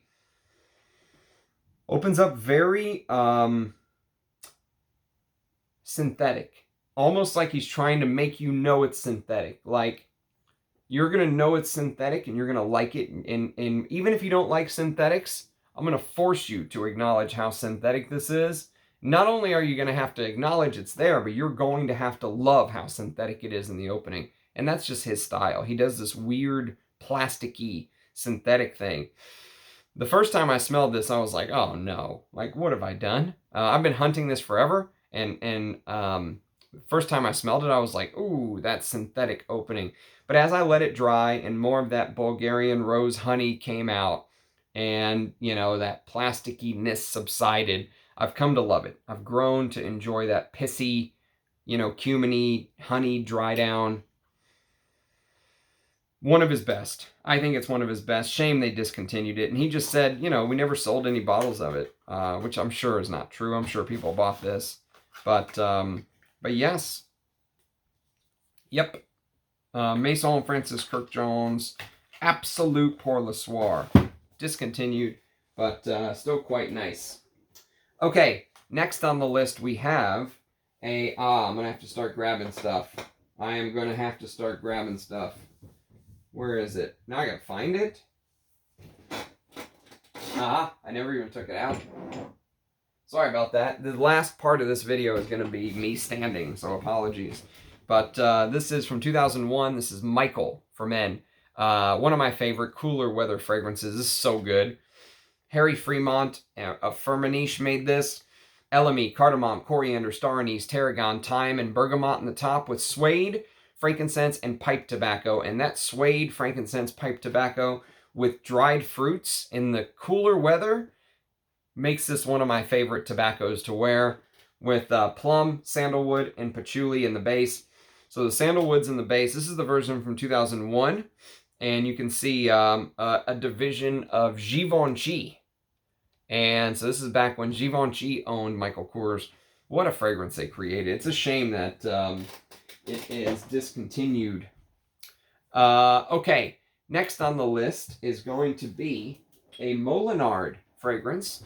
And this is called Amanita. One of my favorite ambery, oriental, spicy fragrances that has this mastic sort of sticky resinous thing to it. It's beautiful though. There's some rose centrifolia, there's some heliotrope. The heliotrope makes it very chewy and very imagine like the dentist is taking a mold of your tooth, or you have some Play-Doh. That's the texture of the heliotrope and mastic here, with some green galbanum, cedar, nutmeg, ylang ylang, jasmine from Grasse, vetiver, amber, musk, oak moss, patchouli, sandalwood, and vanilla. So this is more about the oriental notes, but the sandalwood is part of the blend. Amanita. Okay, next on the list we have another decant or discovery atomizer. I believe it was Armando that sent me this. And God bless Armando the Fair, because I would not have gotten to know about these type of fragrances without him. This is a Mona d'Orio fragrance. And I'm slowly diving into the house of Mona d'Orio. I have another one on the way, but this is called Santal Nabatea. And again, if you're keeping score at home and you want to put an asterisk next to the ones with the heavier sandalwood notes, this is one to mark. Santal Nabatea is one of the most underrated sandalwoods. It's beautiful. And it's mixed with this oleander note and a little bit of coffee, with some dried apricots and black pepper and loam and tonka and a papanax and a little bit of blackcurrant leaf. Oh, it's beautiful. Beautiful sandalwood. Fantastic. Very underrated. No one talks about Santal Nabatea. Okay, next on the list we have another one that doesn't get talked about much, and it deserves to be talked about more. This is Nila Vermeil's, and this is called Trey E. So Trey E.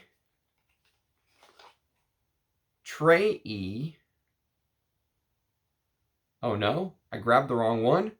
This is not Trey E. I thought it was Trey E. I've got a couple of these discovery atomizers, and I grabbed Ashoka. Well,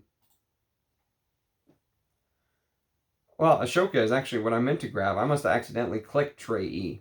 Okay, so yes, we are on Ashoka. So Ashoka is a decade old. It came out in 2013. It was created by Bertrand Duchaufour, and it's fig leaf, lotus rose, water hyacinth, and parsley. So there is this watery green, sort of milky freshness to the fragrance, with probably one of the best fig fragrances in my collection.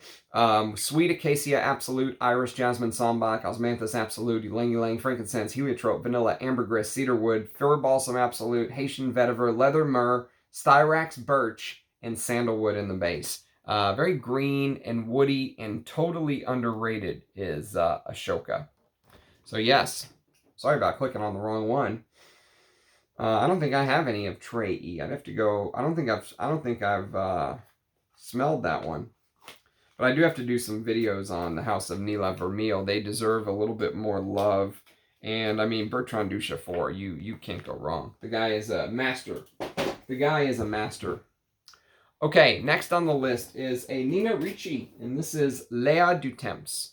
So Léa du Temps is a beautiful floral, powdery, fresh fragrance with some rosewood and spices. Neroli and peach, carnation, lily, ylang ylang, iris, may rose, orchid, sandalwood, ambergris, benzoin, moss, musk, cedar, and vetiver. Probably very traditionally feminine, but beautiful composition from 1948. Francis Fabron is the perfumer. And then we've got a Nichane. And this one's a little tough because it's like a sweet vanilla. It's like a gingery vanilla. And this is called Ani. So Ani is Cecile Zarokian's creation for Nichane. And this might also be a sell for me. I might end up selling this as well. But I have to admit, I mean, as far as vanilla goes, okay, no, it's not that good. Oh, I go back and forth on Ani. Sometimes I'm like, you know what? It's not that bad. And then I'm like, oh. It's like this weird citrusy Thai ginger vanilla thing. Blackcurrant and sandalwood in the base. I don't know. Not my favorite Nichane, I'll tell you that. Give me Fan Your Flames or Sultan Vetiver any day of the week. Okay, next on the list, we have an Ormond Jane, and it is... It is Ormond Man by Giza Schoen. Not my favorite Giza Schoen, I'll tell you that. But as far as spicy, woody, easy to wear, you know, expensive office scents, this isn't that bad. It's 19 years old. So it's starting to smell maybe slightly dated. If you want this sort of, you know, niche thing. I don't know. It's not bad. I don't hate it. But I don't love it either. Sort of a very easy to wear. I don't understand the price tag. I don't really understand what this house is trying to do. Although, to be fair, I have not smelled hardly any from Ormond Jane. This is the only one that I've smelled. So I would like to maybe explore more. But it's does have oud in it. So it's only a couple years after M7. So the oud trend was slowly starting to come along. It's got cardamom, juniper, pink pepper with a note of poisonous black hemlock, cedar, sandalwood, and musk and vetiver in the base. So very nice, easy to wear office scent, non-offensive, that kind of thing. Don't think the oud is going to give you animalic vibes there. And then we have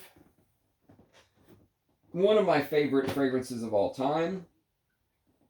And this is Oscar de la Renta's Pour Louis from 1980. One of the best years in perfume. 78, 80, and 81 are kind of the top three in my mind.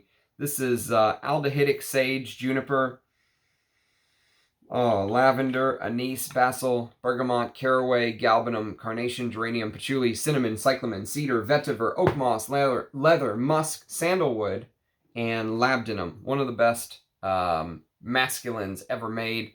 Definitely the best ever by the house of Oscar de la Renta. And the fact it's discontinued brings a tear to my eye. But it is. But I think you can still find bottles at a very fair price.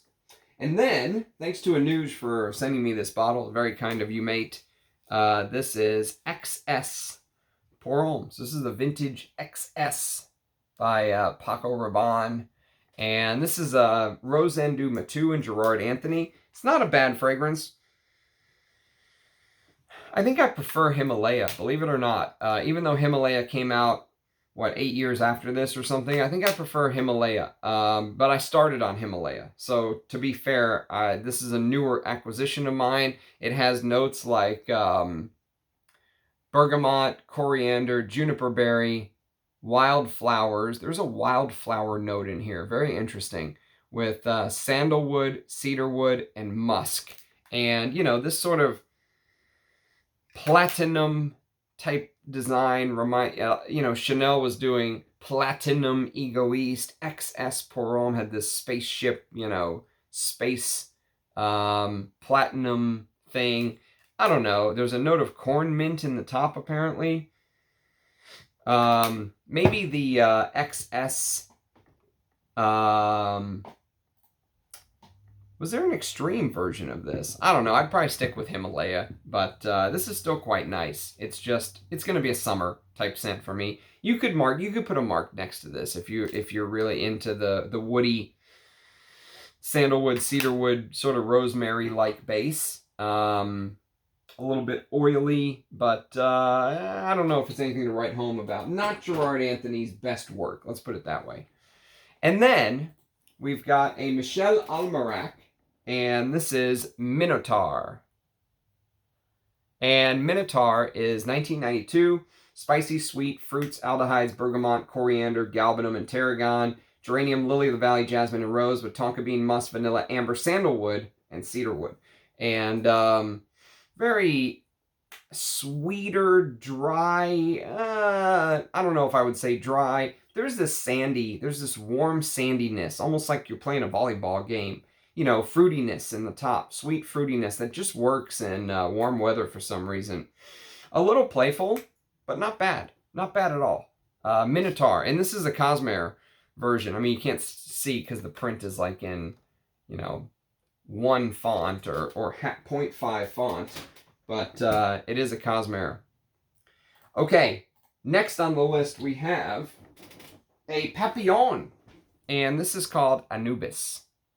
And look, this is almost backup bottle worthy for me. One of my favorite Papillons of all time. Oh my God. Suede, frankincense, labdanum, saffron, Egyptian jasmine, immortelle, sandalwood, and pink lotus. The suede, frankincense, labdanum, resinous, very balsamic, resinous, leathery, smoky. In the heat, the Egyptian jasmine comes out more. It is one of the best. One of the best. That's a house I can definitely recommend. Okay, next on the list is going to be a Parfum d'Empire, and this is Musk Tonkin. So Musk Tonkin is all about this animalic floral with muscanone, with hyraceum and tuberose. That's the heart. That's the main meat and potatoes of the scent. But there is sort of a backdrop of this rose, frankincense, myrrh, and sandalwood. One of the best, in my opinion, one of the best, shots at doing a proper musk fragrance that isn't like real musk from Aries Ladore or something like that. Those are on another level. But for a house using, a niche house, it's quite good. This is a really good attempt. So that is Musk Tonkin in the vintage Eau de Parfum. Okay, next on the list is going to be, oh God, it's a Parfum de Marly, and it is Leighton. So obviously Leighton gets a lot of hate in the community, as it should, but it's kind of the sweet, spicy, appley lavender with that sweet vanilla that Parfums de Marly does. I guess if you want to go to a college bar and kind of blend in, you could wear this. You'd smell like the best smelling college guy in there with some violet and cardamom, gaiac wood, patchouli, pink pepper, and sandalwood in the base. Yeah, it's just that Parfums de Marly DNA just isn't my thing. But I don't mind that fragrance. It's not as good as the hype makes it seem. Okay, next on the list we have a Pierre Cardin. And this is Pour Monsieur from 1972. The fragrance that kind of started the Amber Fougere category. Lemony lavender with basil, patchouli, sandalwood, iris and leather, carnation and geranium with that ambery, benzoin-y, vanillic, leathery base. Very, very happy to have this, and I'll do a video on it one day soon. Okay, next on the list we have... What do we have? We have, yes. We have you. We have Prada Amber Pour Homme. This is the Made in Spain version, which is the one that you want. The Made in France version apparently is L'Oreal, and it is as L'Oreal is bound to do. This is powdery, fresh, cardamom, little bit of spices, a little bit of soapy muskiness, but they blended it with like this resinous myrrh with some vetiver, a little bit of vanilla, labdanum, patchouli, saffron, sandalwood in the base with tonka and leather, and beautiful soapy. You know, if you want to smell clean and distinguished, Prada Amber pour Homme. Okay, next on the list is a Rochas, and this is Rochas Globe. So Rochas Globe is discontinued, unfortunately, but it's a spicy, woody caraway, coriander, tarragon, balsam fir, jasmine, rose, carnation, geranium, cedar, leather, sandalwood, patchouli, vetiver, labdanum, and musk. And I don't know who the perfumer is. I think Fragrantica says Jean-Claude Elena, but I'm not 100% sure. Okay, next on the list is going to be a sweet Rochas, a gourmand Rochas. This is Rochas Man. Everyone's favorite bottle, Rochas Man. And Rochas Man is a sweet gourmand, lavender, green leaves, bergamot, jasmine, lily of the valley, musk, raspberry, coffee, vanilla, amber, patchouli, and sandalwood. Maurice Roussel created this, so it has that Maurice Roussel muskiness to it that he loves to use. Okay, next on the list is going to be a Rogue Perfumery fragrance, and this is called Bon Monsieur. So one of the best modern fougères. This came out in 2020. Classic fougère. If you like things like, oh, it's so good. If you like things like Gucci Nobile, that kind of thing, if that's your thing, if you're cry a tear because that's no longer available, check this out. This shows that a good fougère can still be done. Lavender Absolute, oak moss, bergamot, geranium, musk, carnation, cedar, fir balsam, lily of the valley, patchouli, and sandalwood. And I mean, you know, to those of you that say that I don't give modern fragrances a chance, BS. Check this out. This is I think one of the best modern fougères I've ever smelled from 2020. What a creation Manny Cross came up with here. I really liked what he was doing at Rogue until I feel like he kind of made a hard left turn and changed everything. But the next one on the list is oh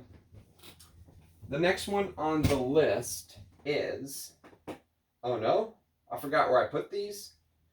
I may not be able to find this one. Where did you go? Aha! There you are. So this is Chypre Siam. And look at the color of the juice from the old bottles when he was using real oak moss. Look at this. Man. Kaffir lime, basil. Oh, jasmine absolute, ylang ylang, oak moss absolute, civet spices, benzoin, leather, and sandalwood. So sandalwood's part of the overall blend. But if you're a Chypre lover, and if you like things like Coty's Chypre, then this is one I would urge you to try. And again, to those of you who say everything is always better in the past, or you say that I say that, I would say if you want to check out an amazing Chypre done well, this is it. Chypre Siam. But again, he was doing this when he wasn't Ifra. That was the whole point of the house, is that they were a rogue house. And then I think he found out that the only way to sell to Europe and stuff like that is to get in line, and he did. And now his fragrances are nowhere near what they were back in the day. It's a sad story, but kind of one of the same reasons that I love vintage, just in a modern, drama. And finally, one more that he had is Dervish. And Dervish is, man, what can I say about Dervish? It is his take on an Oriental. There's a lot of saffron and tobacco and vanilla, and there's a little bit of civet, but it's a huge fragrance. It's ginormous. Jasmine and musk, and just smelling it from the atomizer is like leather and frankincense with some sandalwood. And I mean, it's big. If you like big fragrances, if that's your thing, check out Dervish. Okay, next on the list we have, I think I might have put this one away. think we'll have to skip this one today. Did I put it away? I think it's under lock and key. I think it is under lock and key, boys and girls. It is. We'll have to skip this one. Okay, next on the list is going to be a fragrance from the house of Roja Dove. And this is called Chypre Extraordinaire. I do have a full review on this, although it's just kind of me going and I honestly didn't know what to say about this fragrance. Because it's such a letdown. This fragrance is such a letdown.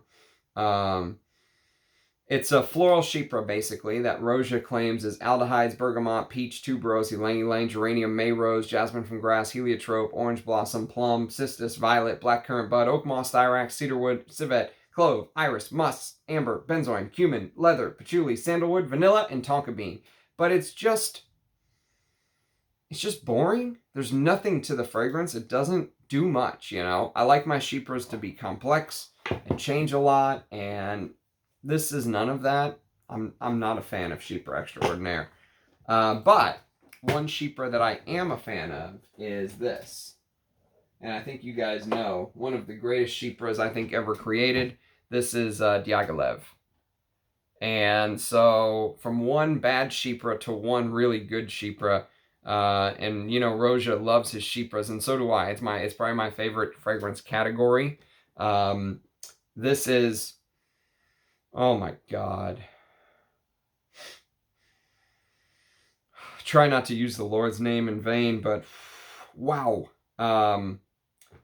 Peach, blackcurrant, jasmine from grass, heliotrope, may rose, tuberose, ylang-ylang, violet. The difference, basically, instead of just reading all these damn notes, is that this is much more, Roja calls it a Baroque Chypre. It's big, bold, and there's ambrette, there's some ambergris and civet and cumin, and it's much more, it opens up a little bit like Azure, and it dries down a little bit like Bandi, with maybe a slight touch of Mitsuko and Rochas Femme in there. It's like a blend of a bunch of different Chypres put together, but man, what a fragrance they created. I mean, could easily be a signature scent for me. I mean, easily I could wear this all the time. All the time. I just want to smell the damn cap. The sandalwood's in the base, by the way.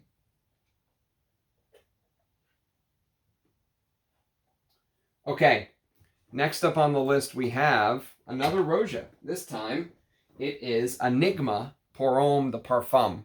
And I have a comparison video between this and the Parfum Cologne. The difference is this feels much more full-bodied. It feels like when it opens up, you get a lot more.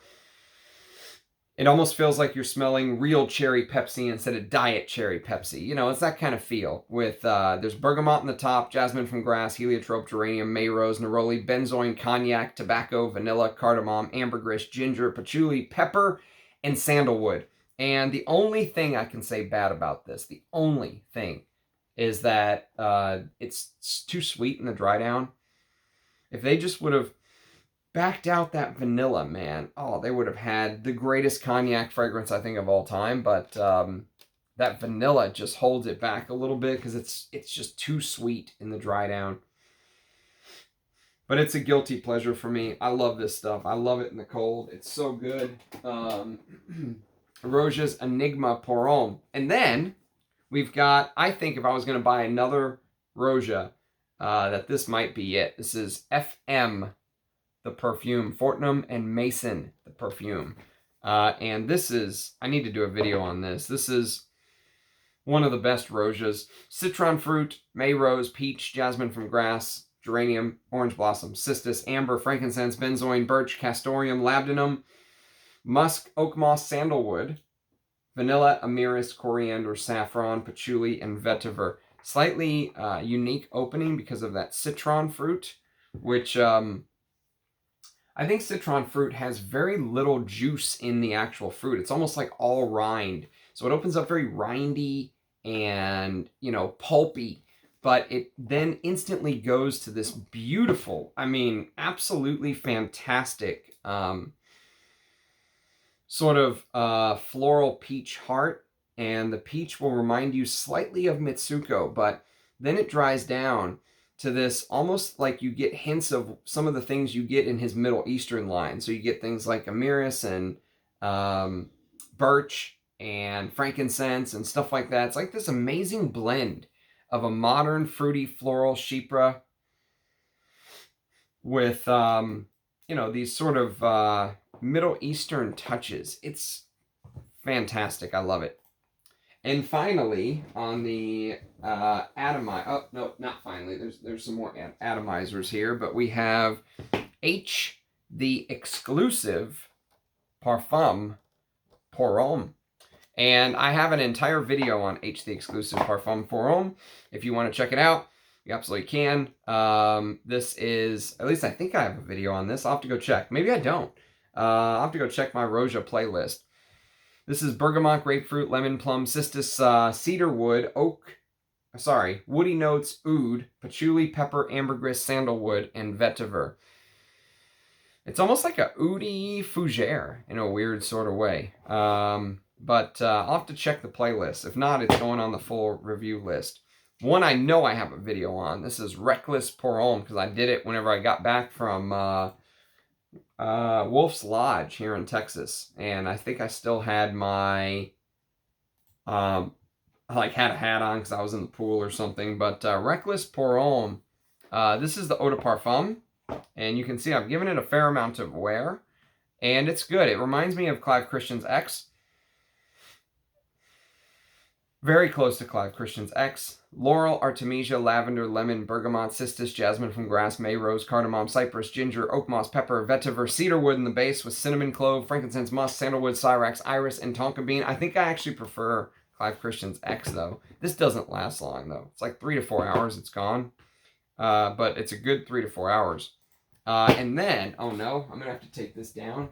Can I get to it? Let's see. Can I get to it?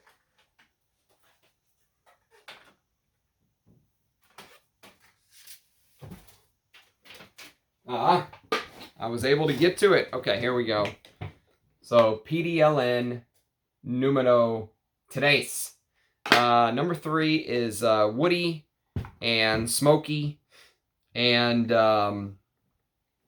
many people compare this actually to a fragrance by the House of Spirit of Dubai, which I've been watching, called Boz. I've never smelled Boz, but I have a little decant here. So maybe I'll do a video, just a quick hit, early impression video on it soon. But PDLN 3 is one of those fragrances that it's woody and smoky. And if I put this on and this touches my clothes, I can literally smell it in the hamper like a month later. It is nuclear as far as the performance if it touches clothes.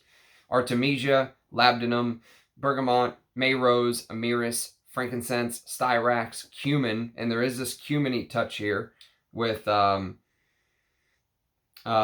cistus, leather, saffron, ambergris, benzoin, cardamom, gaiac guardium balsam, juniper, patchouli, sandalwood, cedarwood, and cypriol. So, PDLN number 3, the sandalwood is in the base, but as usual, you know, Roja fragrances are packed with notes. Okay, next on the list we have, back to standing up. Okay, we have Scandal. And this is the vintage paper label version. And if you like classics like Chanel's Pour Monsieur, you know, if that's your thing, this is like a updated version on it to me. The Eau de Parfum. Beautiful lavender and some basil, spearmint with violet, and the cedarwood and the sandalwoods in the base. A little bit of rhubarb, cashmeran, mossy notes. So it's probably oak moss with kind of the, you know, the bad parts removed, potentially. Cardamom, vetiver, ambergris. Very classy. Very modernized take on a very classy DNA, I would say. Don't break anything, Ramsey. Okay, next on the list we have... what do we have? Yes, we have you. We have Salvatore Ferragamo pour Homme.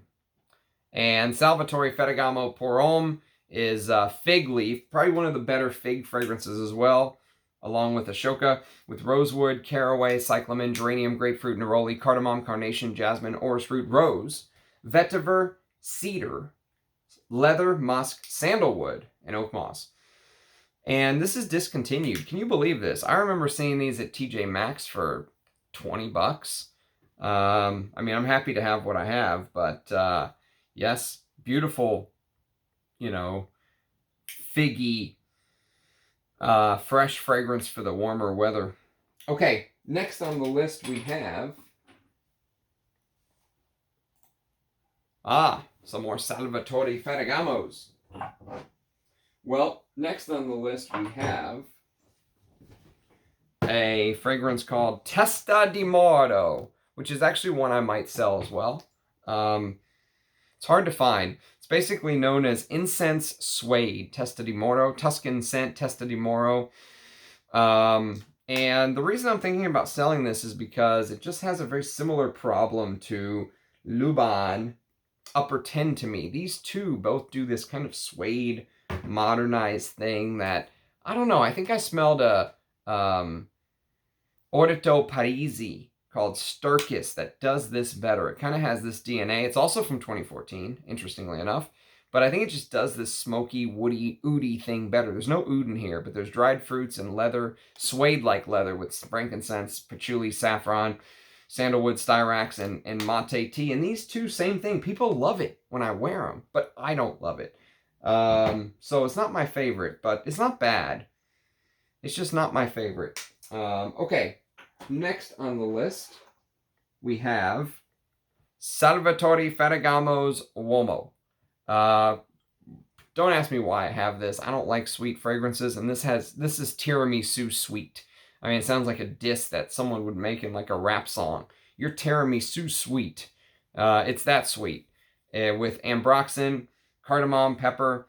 Oh, it's like a dessert. What man should smell like this? Tonka bean, cashmere wood, and sandalwood. Oh, you know what? It's made by Alberto Morias, fine, whatever. But it's also made by that Aurelian Guichard guy. Everything he touches, I hate. Everything.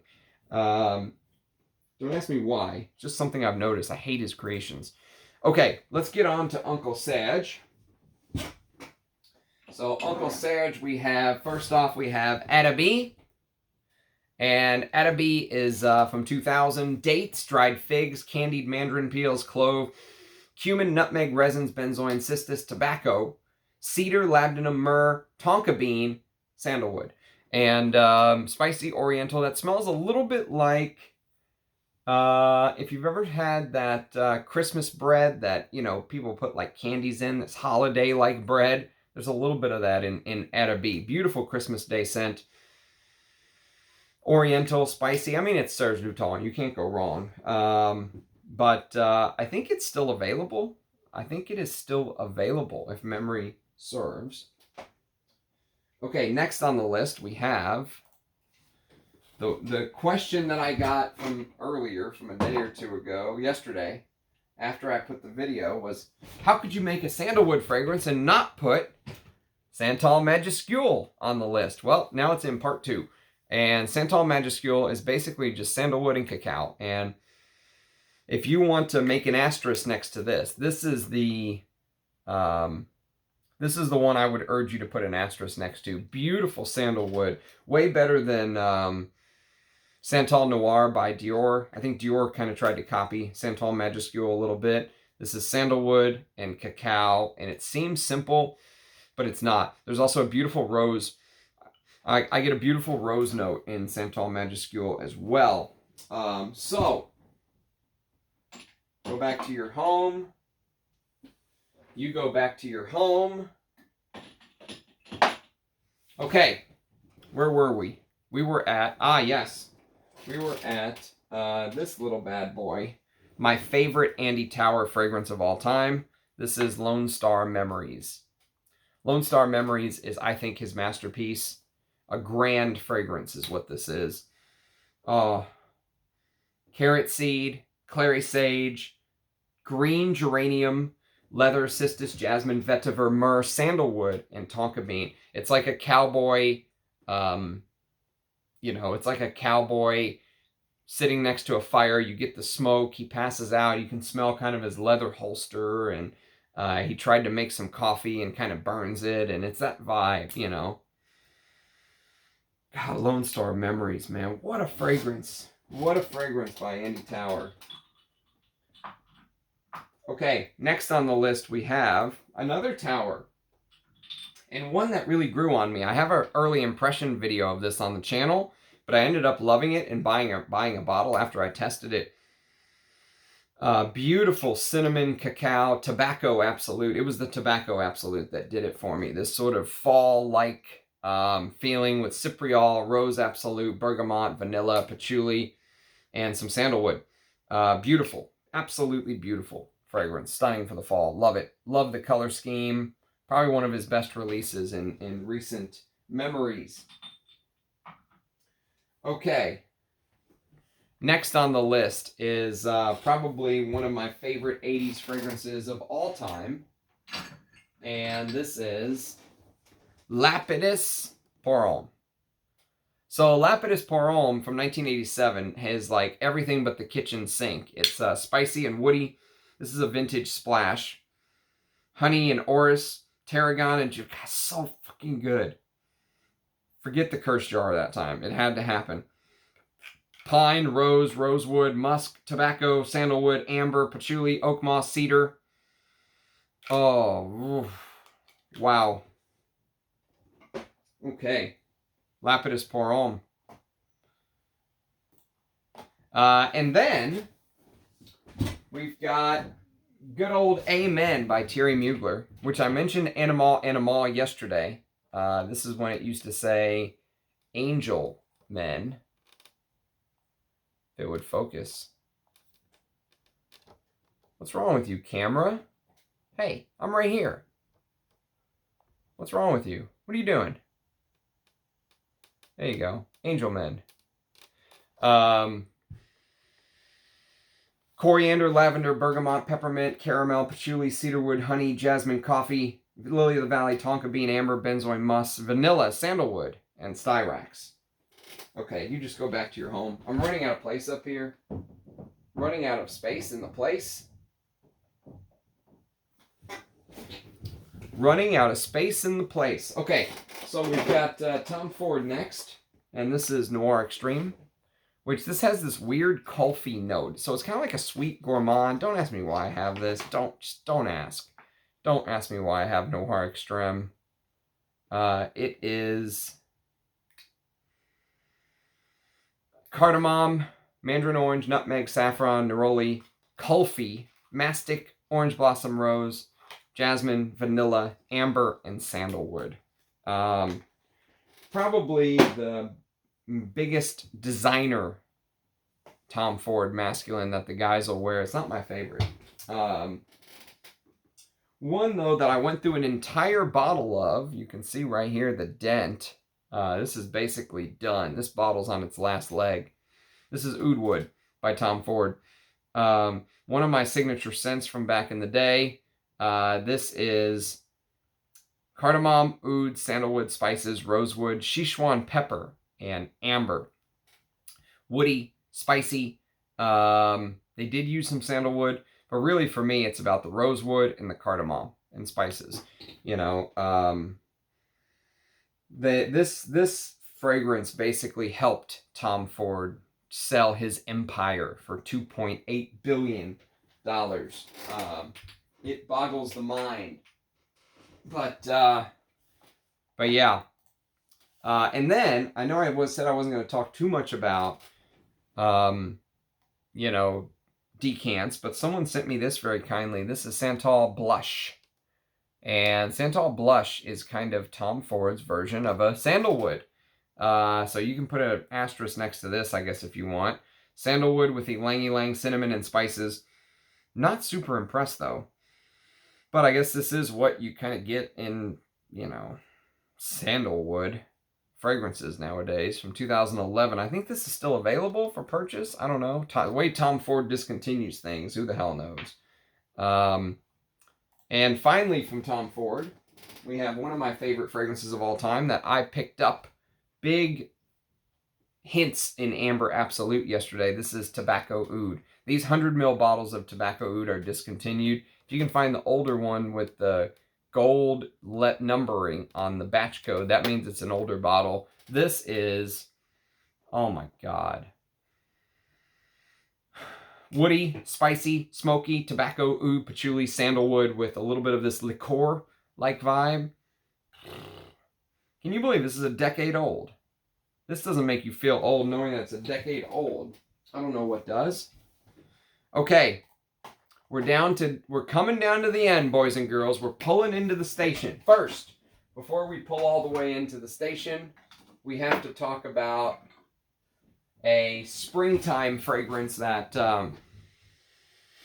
I think is one of the best tomato leaf fragrances of all time. This is Trussardi L'Uomo.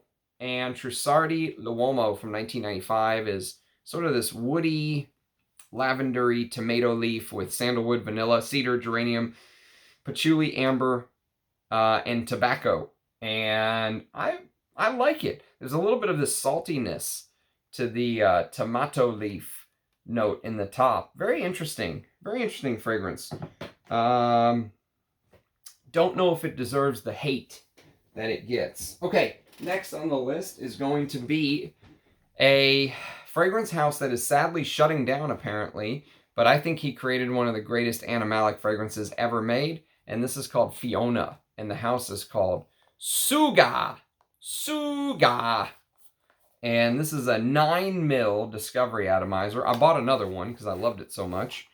But Fiona is muskrat, skunk, onycha, black ambergris, which I think onycha is that shells by the ocean or something. I can't remember.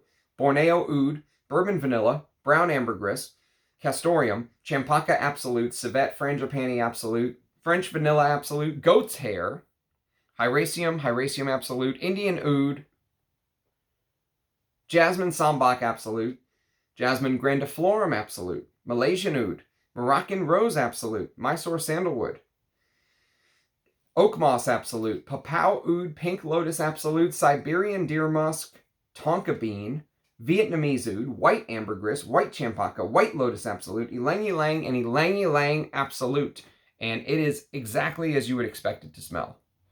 It is one of my favorite animalic fragrances of all time. Shout out to James Barry for creating this. Big shout out. I'm sad he's shutting down the house. I really thought he had... I know it wears on you, I'm sure, doing this stuff, you know, day in and day out. But man, if he can create stuff like this, I mean, the guy has talent for sure. Okay. Next on the list, one of the greatest examples of a fougere ever created. This is Sar by Van Cleef & Arpels. This is the vintage Adipar distributor version with the short ingredient list. Honestly, any version of Sar you can get it because it's discontinued. Interparfum did good reformulations, I think. Spicy green, woody, artemisia, lavender, coriander, rosemary, juniper, pine, tarragon, geranium, carnation, jasmine, pepper, rose, lily of the valley, oak moss, amber, cedar, castoreum, a little bit of castoreum in here, with leather, sandalwood, musk, patchouli, tonka bean, and vetiver. And that leaves us with a couple more.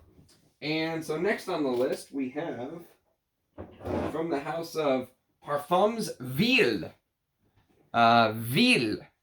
This is Zieblein. And Zieblein came out in 1922.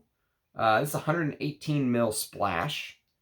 Discontinued, of course. Animalic spicy fragrance with florals, aldehydes, civet, honey, and amber and sandalwood in the base. I need to get to know this more. I definitely need to get to know this more. Okay, next on the list we have one of the greatest fragrances of all time. Forget marketed towards women or men, but just period. This is Opium. This is a Charles of the Ritz version of Opium.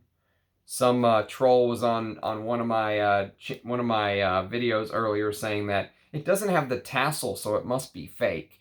The tassel only came with the parfum, not the eau de toilette. But yeah, sometimes you get that stuff when you have a channel. But again, like I said before, most people, 99% of the people I've come across having the channel, has been a pure pleasure and a delight. But this is one of the greatest fragrances ever created. It is an Oriental Spicy Dream. I think it was heavily inspired by Youth Dew. Oh my. Clove, coriander, pepper, plum, jasmine, mandarin orange, carnation, cinnamon, orris root, patchouli, peach, rose, sandalwood, lily of the valley, myrrh, opopanax, frankincense, tolu balsam, amber, benzoin, cedar, cistus, musk, vanilla, vetiver, castoreum, and sandalwood. I love this stuff so much. Wow. What a fragrance, man. What a fragrance. I'm sure today some snowflake would be offended by opium. You're using a drug? I'm sure. I'm positive that would happen today. The opium would be canceled by 0.2, 0.2% of the population, and YSL would completely give up their plans of a fragrance they've spent years developing because one person in Wichita was offended. Okay, next on the list we've got a Zadig and Voltaire fragrance. And this is called This Is Him. And This Is Him is what I think is one of Nathalie Laursen's unsung creations that deserves more credit, because This Is Him is sort of what she did. Oh, it's so good. What she did to Vetiver with Encre Noire is basically what she did to This Is Him. The only bad thing about this scent is Aurélien Guichard is on it. His name's on the scent. It's the only fragrance from him I think I can say I actually enjoy. But I'm giving Nathalie Laursen credit because you can smell her DNA in this. That peppery, sort of vanillic peppery combination with that grapefruit that you've smelled a couple times and things that she's done, it's here. It's definitely here with some frankincense. And so what they did to Encre Noire with Vetiver is what they've done here with incense and frankincense. And there's a beautiful sandalwood base here as well, I must admit. Even though it's slightly designer-esque, I like it. I really enjoy it. I can rank this among my favorite incense fragrances. And it's not expensive. It's not an expensive fragrance. Not everything has to be super rare or super expensive. Okay, couple zoologists, and then we'll call it a day. Number one is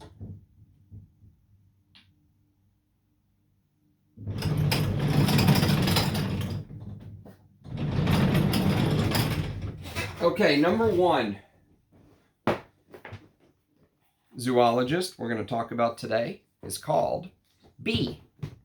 And B uses royal jelly with ginger syrup, orange blossom, broom, heliotrope, and mimosa, benzoin, labdanum, tonka bean, musk, sandalwood, and vanilla. So sandalwood's in the base. Royal jelly is apparently like this honey that the queen makes or something. I have no clue. This is okay, but I think I might go with Slow Dive from Hiram Green over this. That's why I have the Discovery Atomizer and not a full bottle. But it's okay. It's for a sweeter gourmand type jelly, honeyed fragrance. It's not bad. Slightly floral, slightly gourmand, slightly sweet, but it's okay. And then we have Tyrannosaurus Rex, which is my favorite from the mind of Antonio Gardoni. I really don't love his work for the House of Mai, but this is his best work, I think. I think Tyrannosaurus Rex is his best work. It's smoky, resinous. There's a little bit of blood accord in here. There's, some pepper, some animalic florals. You get a little bit of champaca, which is a flower you don't smell all the time, with some geranium. I love osmanthus. Osmanthus is here. rose oxide, jasmine, and ylang ylang with Canary Islands juniper, resins, cedar, leather, patchouli, civet, frankincense, cedar wood, sandalwood, and vanilla. So the sandalwood's in the base. And finally, we have Camel by Zoologist. And Camel is, this is an older bottle, I think, before they started putting the Z up on the top. Shout out to Hari for hooking me up with this. Amazing Oriental. Dried fruits and frankincense with rose and dates, some incense and myrrh, cinnamon, orange blossom, amber, cedar, and jasmine, civet, musk, vanilla, oud, tonka bean, vetiver, and sandalwood. So, thank you everyone for watching. I know this two-parter was a long series. I wanted to make the ultimate sandalwood video, and I feel like I did. I did it in 2 parts. I was going to do all 4 hours in one sit down. So, we knocked it out, split it up in half, put me on 2 times speed. It makes the thing go twice as fast, obviously, 2 times speed. And I do appreciate everyone who has watched, subscribed, liked, commented, all of the people that have supported me along this journey. I love doing these videos for you guys, and it's a big blessing, and I really feel like it's an honor and a responsibility, and I do take it very seriously. So I appreciate the trust and respect that you've placed in me, and I can't wait to see you next time. Cheers, guys. Bye-bye.